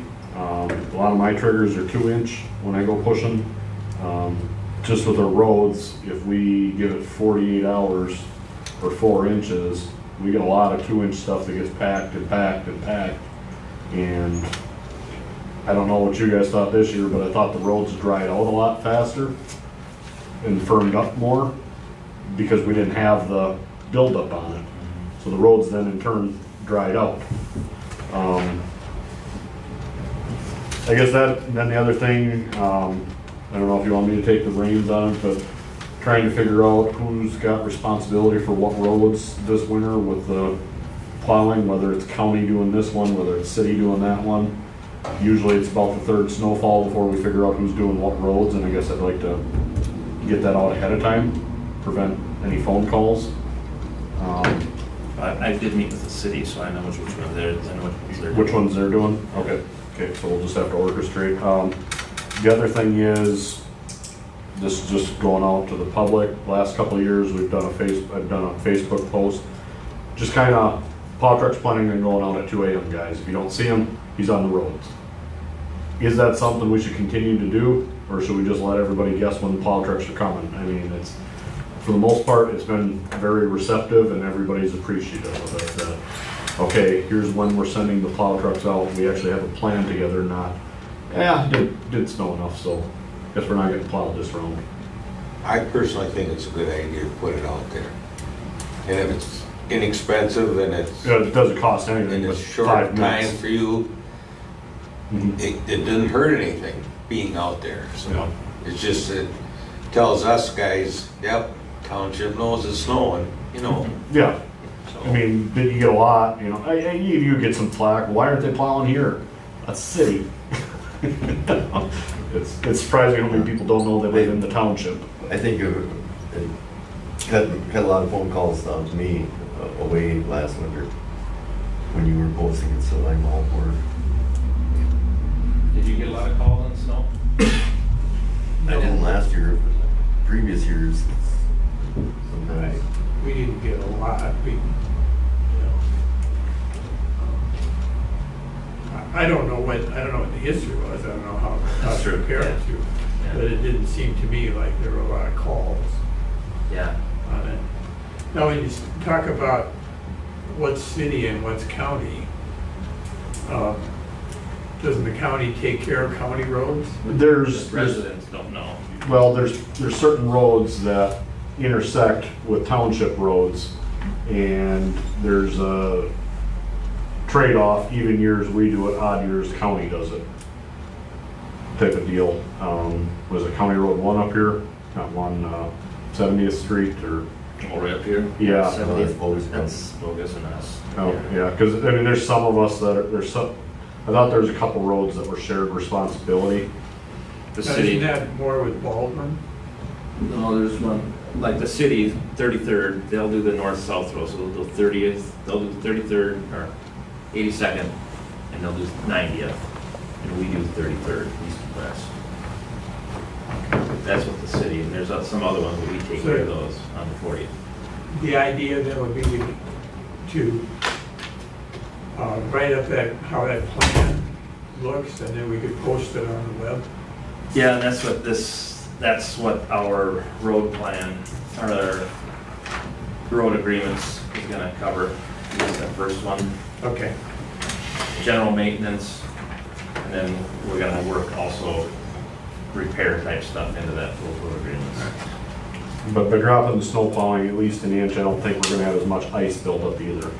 Well, I would almost I don't know about like the paved areas, it'd be nice to get that off the blacktop even sooner, like 2 inches or, because it really gets built up at those intersections, it just turns into slush and then it freezes. I'm just throwing that out there, I don't know if,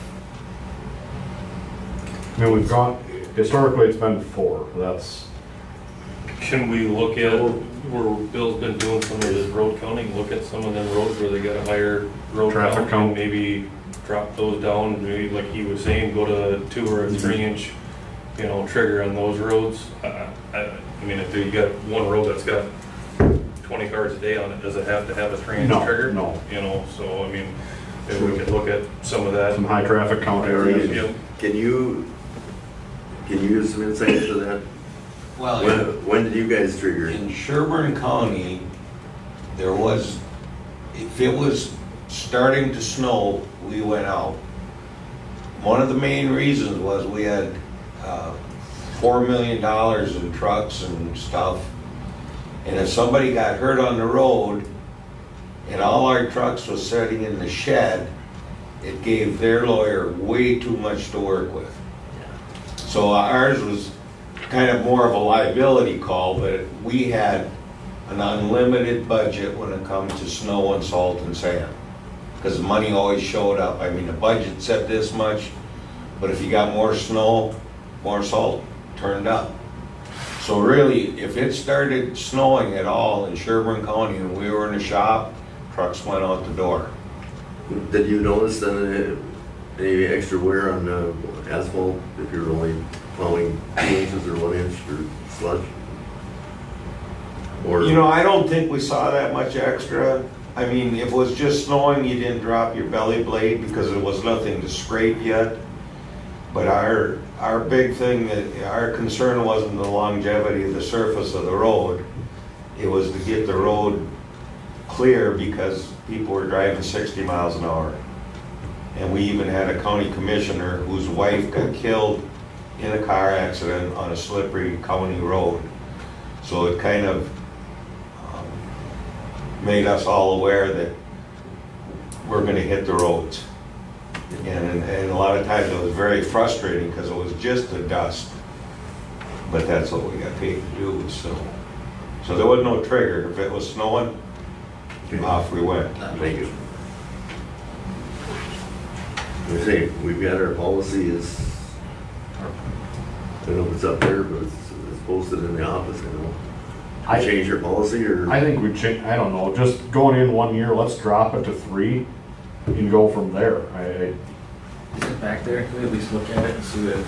How often last year would we have not gone out when we did go out if we'd go, or how often? We went out several times last year when it wasn't before. It was about that 3 mark, and I just told Brian, go out, because I figure if I'm out plowing, we should be plowing. That, I mean, I got a couple that are a 0 tolerance, but it's, for the most part, it's a 2 inch trigger, and usually by the time I'm out there, he's out there too, and we're orchestrating, and there's a couple times where it's like, it's borderline, but, you know, we ended up going, and then in hindsight, yeah, we did get another an inch on top of it, but we got the big stuff out of the way at least. Yeah, and some of these, like number 2 says snow plowing will not be done on gravel roads until the road bed is completely frozen. I don't think it'll ever freeze if we don't plow it, because it acts as a blanket. So that one we gotta get rid of. I'll just, do we want to do this now or I say don't this? know if you really want to delete that one, because somebody's gonna complain that if the road's muddy and it shouldn't be plowed, Yeah, I I don't know. mean, we have to leave that kind of to our discretion a little bit, I think. Right, but to never plow the gravel roads until it's completely frozen. Well, anyway, I don't know if we want to just, now maybe it's not the time to go through Yeah, this. maybe we work on that on working meeting. Yeah. Okay, Working let's- meeting, snowplow policy, first one. I just tell him, Doug, so he knew he'd take. Anything else? Thomas, That's all I've got, I guess. Mr. Wilhelm? Nothing but weeds? No weeds? They're all gone? And no, nobody's contacted me about anything, I haven't seen anything, so. Anything else besides the road report? Fair report? Yeah, what, you want me to do both those? What do you want? Why don't you do an abridged version of the road? No, spent a lot of time on this. Just pat him on the back like Good job, Bill. You know what you got. I will make this 5 minutes. Okay, I can get this done in 5 minutes. 5 minutes. There were 3 complaints since our last meeting. During the last month's meeting, the resident, that gal that was here with the airplanes, she asked about why the grader didn't grade the whole road. Answer is, I've been working closely with the grader contractors, sections of road that, you know, if they don't need to be graded, we're not grading them. If they're in good surfaces, performing well, and it's stable, good driving conditions, we don't want to disturb a road surface that's in good condition. So he basically passed the areas that were good, dropped his blade to the areas that were washboard, and came back out, and that was the story on that one. Complaint about 105th, right up here, had not been graded since spring. I'd been out there several times that week of the complaint, looking at the turnaround at the very end there. I did speak with the resident who lives at the north end. His complaint was not that the road surface was a problem, it was just that the edges of the road, the vegetation was kind of growing in. He said it looked like a cattle path. I just told him that we'd make it a point to hit the roads when needed to stop vegetation from growing on the road, and that comes down to mowing them also. Again, so that was not a road surface complaint. Another one, 110th Avenue, had been looked at several times because that area over on 17th Street tends to get washboarded pretty quickly. Apparently this resident thought as though the road had been graded on 17th. That was recently graded and his was not. Again, if the road is in good condition and the road surface is performing well, we're not going to disturb just to grade the road. But we will get them out there if the road surface is going to cause an unsafe condition. So. Another report of a stolen sign on the east end of 17th. I went out to see which sign it was. It was that 30-mile-an-hour sign that was scheduled to be removed. So it's not even on our road plan. It shouldn't have been out there. So no action is needing to be taken other than removing the lower portion because it was going to be pulled here this fall anyways, a couple weeks here. Brush mowing, first round has been completed. We've already had an update from Todd on 82nd and 33rd. That section of road that we chloride, it's holding up really well. Actually, I'm going to have Steve go out there. This is the first time it's needing to be graded all year since we put the chloride on. The other test section that we were comparing it to has been graded 4 or 5 times in this one time that we graded the chloride one. Is that magnesium chloride or calcium chloride? It's magnesium, less corrosive. Yeah, that's what I was just going to ask if we were getting any complaints from people if their cars are not. Chloride's pretty hard on the painting. Yeah. Again, the dust control policy I brought out there earlier, it's on the back. It's just some things that we want to look at when it comes to our working meetings. Snowfall policy, Thomas covered. Traffic counts, I've completed traffic counts on 33 locations throughout the summer, and I'll explain how those are coming part of our working meetings. And then I'd ask Ken if he would give us a report on what we talked about last month for approvals. So if you could maybe kind of give us. I've got about half of the money already spent. I don't have a lot of it here. I've got did some shopping on tools, and I just couldn't bring myself to buy cheap junk tools. If I buy something, I'm going to buy quality and be picky about what we're getting. But I'm looking at a 5-ton service jack rather than going with the smaller ones. It's certainly going to cost more money to have that, but I think in the long run, it's going to last. It's going to be something that we need here, and with the tractor, and possibly whatever we're doing with the grader, and we've got to have something that's going to handle what we're doing. So you get about half of it? I got about half of it earmarked, and then the other half is basically the $600 for the 5-ton service jack. So if you got a flat tire on it, I think you're gonna need some substance. Yep. You're not changing the car tire. No. Well, we've got a 20-ton out in the garage. It's an air over hydraulic 20-ton. But crawling underneath the machine and then putting it underneath there and then messing around with that kind of a setup.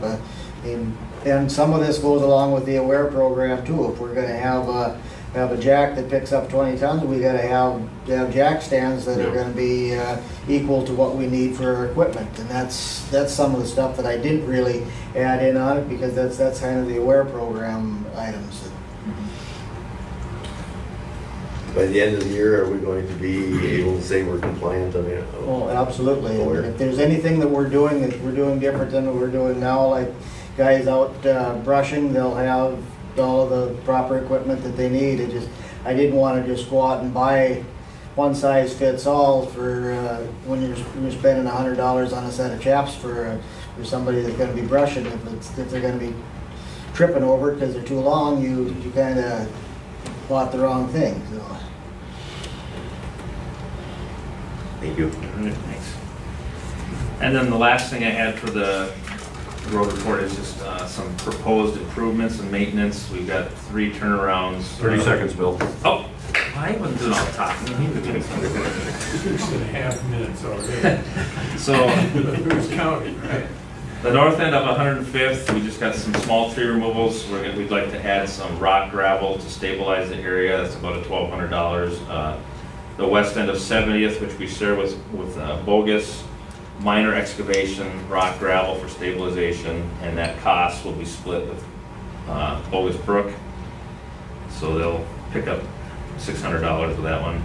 And then the north end of 52nd and 83rd, which is the DNR area over just on the west side of the Rum River. There's 2 large dead trees. We wanted to get rid of those to provide adequate room to turn around. Right now, when they want to turn around, those dead trees are right there. So, and then we're adding some rock and gravel to stabilize. So that's just a couple loads of material. So $500 there. DNR, you said DNR area, the trees are dead and on the ground? No, they're standing. It's a parking area to get back to the DNR website, or DNR lands. It's definitely our land. Yep. Yeah, it's our. DNR and tree cutting, not a good idea. I'll double check with them on that too. It is if you chop it up for firewood and move it though. So we'll push it over. That's it. Put in a plug for the website. Website, like I said last week, every month, everything's up and running. Get your permits and applications online. You don't have to come in and ask Doug for those. Access everything right there. And the fire board, now my time starts over. For the fire board and the Corona relief, the CARES money, Ron Lawrence, who is the captain, has Fire chief, sorry. Items for the CARES Act money which have been justifiable. There's turnout gear. It needs to be something, Dan, I'm sure he will correct me if I'm wrong here. It's due each year to be for the turnout gear. Every year that has to be updated, or every 10 years it needs to be updated. It's $3,200 per set, so that's $118,000. There's a Lucas device. We're looking at 2 of those for a total of $33,000. There's a SCBA mask, or the N95s you've probably heard of. It's an adapter that attaches to their SCBA masks. Total for that one's $4,995. For a grand total of $156,395. Blue Hill's, but just to give a little, what they did is their budget out of the total fire budget is about 17%. So what they're giving to the fire department is 17% of that $156,395. So they are giving $26,000.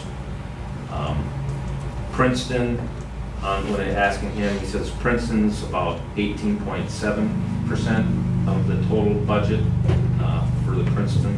So if we were to give 18% of that $176,395, we're looking at about $29,245. So that is where it sounds like all three of those things are justifiable according to Matt. Well, they talked to Matt, I'm not sure. He said he talked to who was it? Isn't he called the state fire marshal's office? That was who the city was. Yeah, there's a person he talked I to. think that fit on our CARES meetings, Yeah, on Tuesday, the Tuesday CARES meetings. okay. I believe they mentioned that we can spend. So the one issue, the problem that he's looking at getting an extension on is that the turnout gear, they are way behind on it, and evidently the money has to be spent on November 15th, and they're talking it's like 120 days out. Money has to be spent by that date, and it has to be in the station's, in the fire department's possession. So, it's not like the state fire marshal's office and our rep from the, I can't remember the brand gear we got, I think it's Lion. I think they were gonna be trying to do some looking to see if they could get an extension on that, just because Yeah. they can't get the stuff sewn fast enough, so. Yeah, so so that, more to come on that, if they're gonna be able to get an extension. So I think our total CARES money that was coming in that we had is like 53,000? 56. So, That would be about half, a little over half of what we Yeah. potentially could spend. and then we can spend the $60 that we spent on our go-to meeting. And Doug's time, all the effort that he put in paperwork to fill all that stuff out. What's the condition of our furnace? Furnace, both of them were replaced last year. Are they? The one in the garage and the one that operates the inside here. Because they said that would be a good use of it would be to upgrade your furnace with a recycling or air exchanger. No, it had to be the 3-inch HEPA filter. Yeah, it was It had that big, super thick air. something else too. It was HEPA and something else they called it. Was it HEPA and something? HEPA filter. yeah. HEPA and, I don't know what the other part was. yeah. Okay.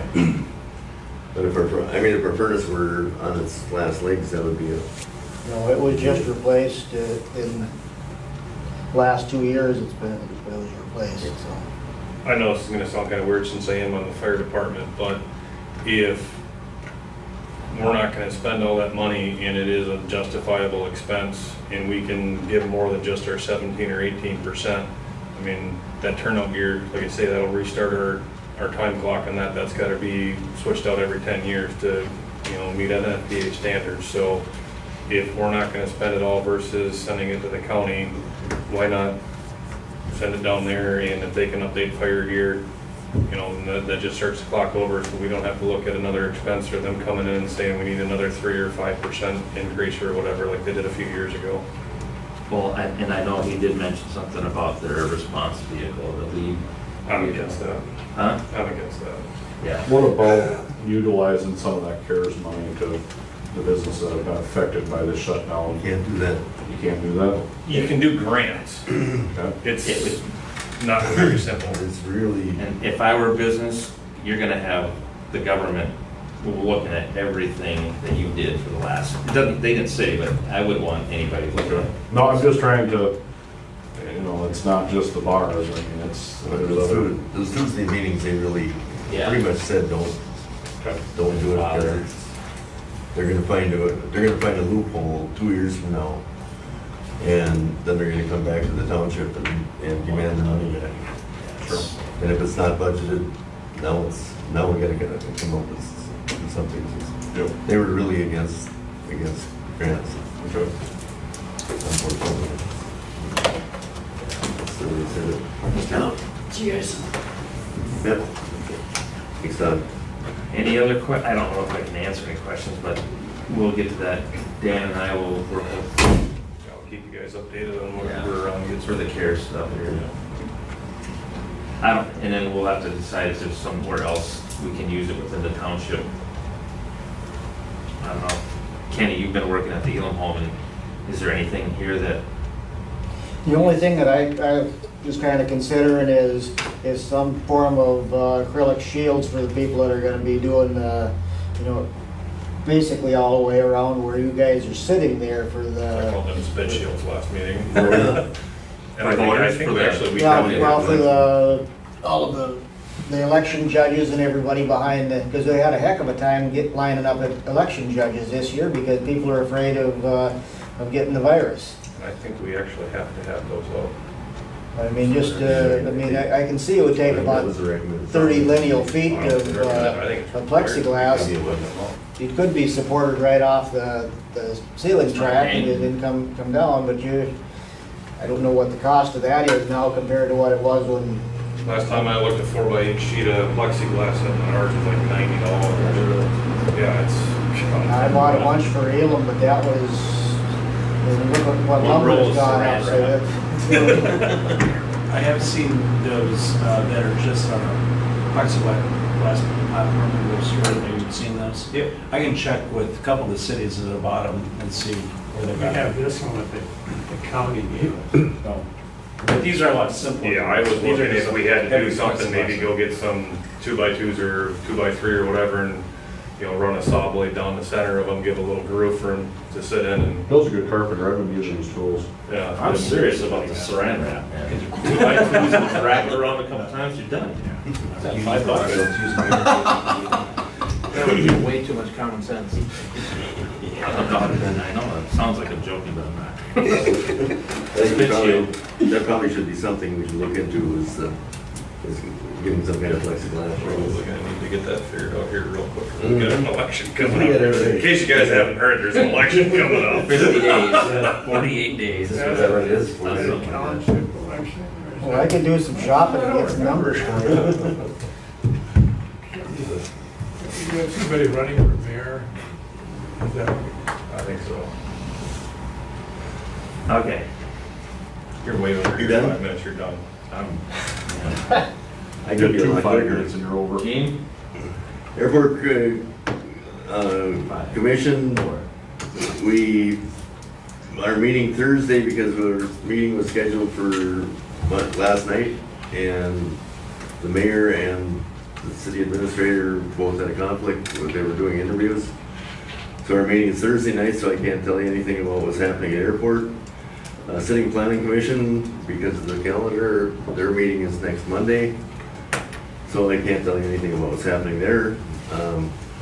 Mr. Hill has been directed to look at specific shortcomings of our subsurface sewage treatment systems regulations. Why the state took it away from us, just so we have a firm understanding of, I know it was, I read something last month, an explanation of Pollution Control Agency removed administration of the subsurface sewage treatment system program from Princeton Township because our ordinance was outdated and they were not following the statute and rules properly. So we're going to get a direction on why that was. And that's all I've got. Dan, anything? Nothing. The trucks, we sold both the trucks. I did not have a chance to print our check off today, so I'll have one tomorrow, whatever. But the Sterling brought $16,249, and the International Tandem Axle brought $5,350. I'm pretty dang happy with both them dollar amounts. That was, you know, the Sterling did better than what I thought, and even the Tandem, considering we couldn't even get the hydraulics to work on it. I don't know if something got messed up in the deal on the front of it or what, but they would not engage on it, so.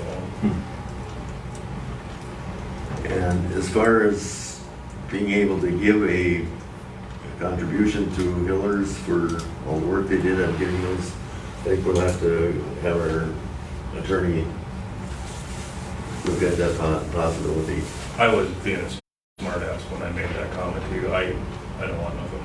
Oh, I'm just appreciative of it because there's no way in hell I could have got that. Absolutely. So, I mean, There's no that other big way truck we're gonna especially. Make 3 transactions without. Free golf lesson. Now you're bribing a public official, Doug. Right. Blackmailing. I think we could direct Mr. Hill to give us some statement about it. Last business I have is adding an interior door to the access to the cold storage room. Yeah, I mean, last year when we tried accessing that, snow comes off the back wall, blocks, you can't even get in out of there half the time. And we need a key. That newest addition. And there was a door there, and was covered for, I don't know what reason, but I'm just, either we could do a couple things. We could add that second door so we can access it from here, we can leave it, or we can just take the one that's there, move it inside and cover that. Because we have a door on the back side that can be accessed and just more potential of break-ins, with a handle on it. All of our garage doors don't have handles, so the only way that's really accessible is from the inside. So I'm just proposing that, one, we either move the existing door in and cover the north or the south side, or just add another door so we can get in there without having to get a key all the time. We gotta access that area, so. Well, I would suggest eliminating the outside door entirely and just go from the inside. Because before that lien was added on there, we had the very same problem. There was a door that went out there and you couldn't get in from, it was eliminated for the very same reason, because on that side of the building, all the snow slid off and it put pressure on the door. You couldn't, once you got the door open, you're never gonna get it closed again. Iced up. And as long as the tin hasn't faded any, it would be a minimal cost of just framing that back in, throwing the tin over that, take that door and put it in the frame that's already in the wall on the inside. And we actually have an employee who does this stuff. Steve Plater does remodeling, so I ran it by him, so he's like, yeah, that wouldn't take me any time at all. Authorize that expenditure? How much is it? I didn't get a dollar amount on it. It's a couple $100. I mean, if he uses the existing door, and I can't say. Less than 500 for sure. I can text him. I don't think it's gonna take any more than 3 sheets of steel at the very most to cover that, and possibly 2, and just a small amount of 2x6s to frame that back in. Yeah. But the other opening is already there. You just gotta take the screws out of the tin and the door. How many years has that addition been on? 2. Yeah, a year and a Are you half. on board when? Yeah, I was gonna use 2. Do we want to take that door out and re-sheet across it, or just leave that door there and you're never going to match that 10? No, Have you walked around the building? Tin match. You guys are waiting for that hailstorm too, Well, I think it would be easy. Faded as you go around. I'd just resheet it and just move the door inside, just takes away the security threat too. Sure. You know, now you got one door to go through that's on the front of the building, not. I think 500 will cover it? I would sure I'd think think so. so, yeah. I don't see that it would be a problem at all for what we've got to work with there. And I mean, the door and the lock set's already paid for. That just moves inside. It just some tin and 2x6s. Make a motion to spend up to $500 to remodel and move the exterior door from the addition to the shop. Interior door. Interior door. Yeah. To move the door. The exterior door. Yeah, to move the exterior door. To the interior. Interior. And put sheeting on the outside. Close it off that, yeah. There's a second. I'd second that. Motion's been made and seconded to remove the exterior door, do some remodeling, turn it into an interior door, and at the expense of no greater than $500. Any further discussion? If not, we'll proceed to vote. All in favor say aye. Aye. Opposed, no. Motion's carried. Any other business to come before the meeting? Sir, cleanup day on Saturday, who's in? Everybody in? Bill, your hand's not up. Bill's gone. You're gone and I'll be here. Will be here? I'll be here. Well, thank you. I assume we'll You be guys are gonna have loading screwdrivers available, right? we'll be loading all those tires out of the soon-to-be remodeled lean-to. There's Well, like- I'll there's like take care of 30. that on Friday. I'll go in there, I got a pallet jack and some pallets and stuff for moving those mattresses, that'll all be Okay, the orchestrated, I'll take care of that the Friday. equipment will be coming on Friday. Kenny? The I drop just don't wanna off, put the tires outside, or we're just gonna be a magnet for everybody to line their tires up. And yeah, the bins will be here on Friday. Kenny, would you like me to bring a digger with a thumb on it, so we can just grab a bunch of them and throw them into the trailer? It doesn't really make a whole lot of difference. In past years, we've had a skid loader up here for loading, for putting stuff into the trailer, and I got. He's trying to get some free advertising, so just let him do it. Tax write-off, Joel. Whatever floats your boat. Tax write-off. Let me know if you need a second skid loader. Gene, you were gonna talk about the handrail extensions out here. Yes, thank you. Yeah, I've looked into that, and in order to be with ADA compliant and stuff, I can put a modular one on each one of the rails, so we don't have to cut into the system right now. I would just as soon in the spring of the year redo all of those rails with handrails that come off. But right now, I could come up with a modular system with the safety clamp-on style ones that would be workable for the election and anything else that we'd be doing, but I want to have something that's permanent out there after the fact. But the snowmobiles use this sidewalk out here like crazy, and if we got something sticking out, I'm gonna have a bent up rail for what I can come up with safety 2-inch modular clamps that go on there. I've had to set them up before in the school for going around pieces of equipment and stuff. They Where do you have snowmobiles driving on the sidewalk? right out here. The sidewalk that goes. They come right down the sidewalk out here in the wintertime. They line up across from the bar, and they just.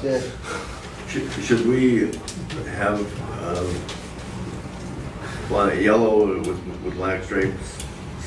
I'll take care of it. I'll get what we need, and if we'd have to have reflective stuff on it, it'll be taken care of. But I mean for our steps. There is one spot on the step there that right out coming into the main office there. I'm going to paint that orange right along the edge of it because this sidewalk has settled, so it's a tripping hazard. And I have painted it in the past, but it didn't get done yet this summer. So do we need a motion to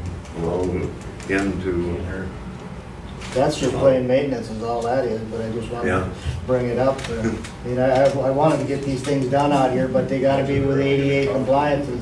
I really don't know why when this addition was put on, why that was, that wasn't on the handrails out there, because those steps were there on both sides, unless the fact that we just have the handicap ramp out here coming off by the stop sign that comes up the sidewalk. If that was what was considered for ADA compliant. What's the cost on what you've looked into so far? How much could that be done for? It'd probably be about $300. I move a motion to spend up to $400 on making the handrails out here ADA compliant. Well, I would say they might not be ADA compliant 100%, so.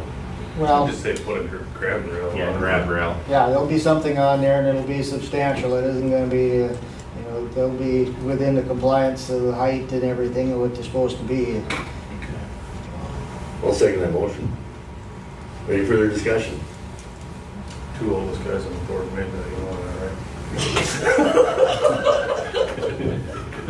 I'm a long way from having to use it. I'm done. Is there any further discussion? I'll, sorry, on that? No. Vote. All in favor, signify by saying aye. Aye. No? Motion's carried.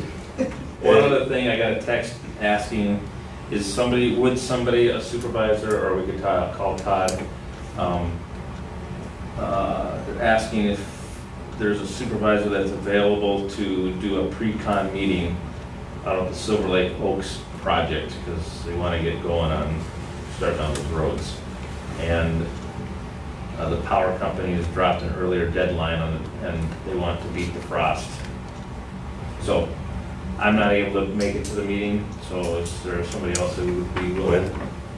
It's, maybe you could just call Craig. I'm guessing this week sometime. I should be able to get there. All right, how about that? That's all I have. Any other business properly coming before the meeting? We missed our 2 hours. Hey, we're under 3. Yes, we're on the right track. Any Motion further to business? adjourn. If not, we'll entertain a motion to adjourn. So moved. Motion been made. Is there a second? Second. Motion been made and seconded to adjourn. All in favor say aye. Aye. Aye. Opposed, no. Motion's carried. We are adjourned. Thank you. You bring me a copy of And that.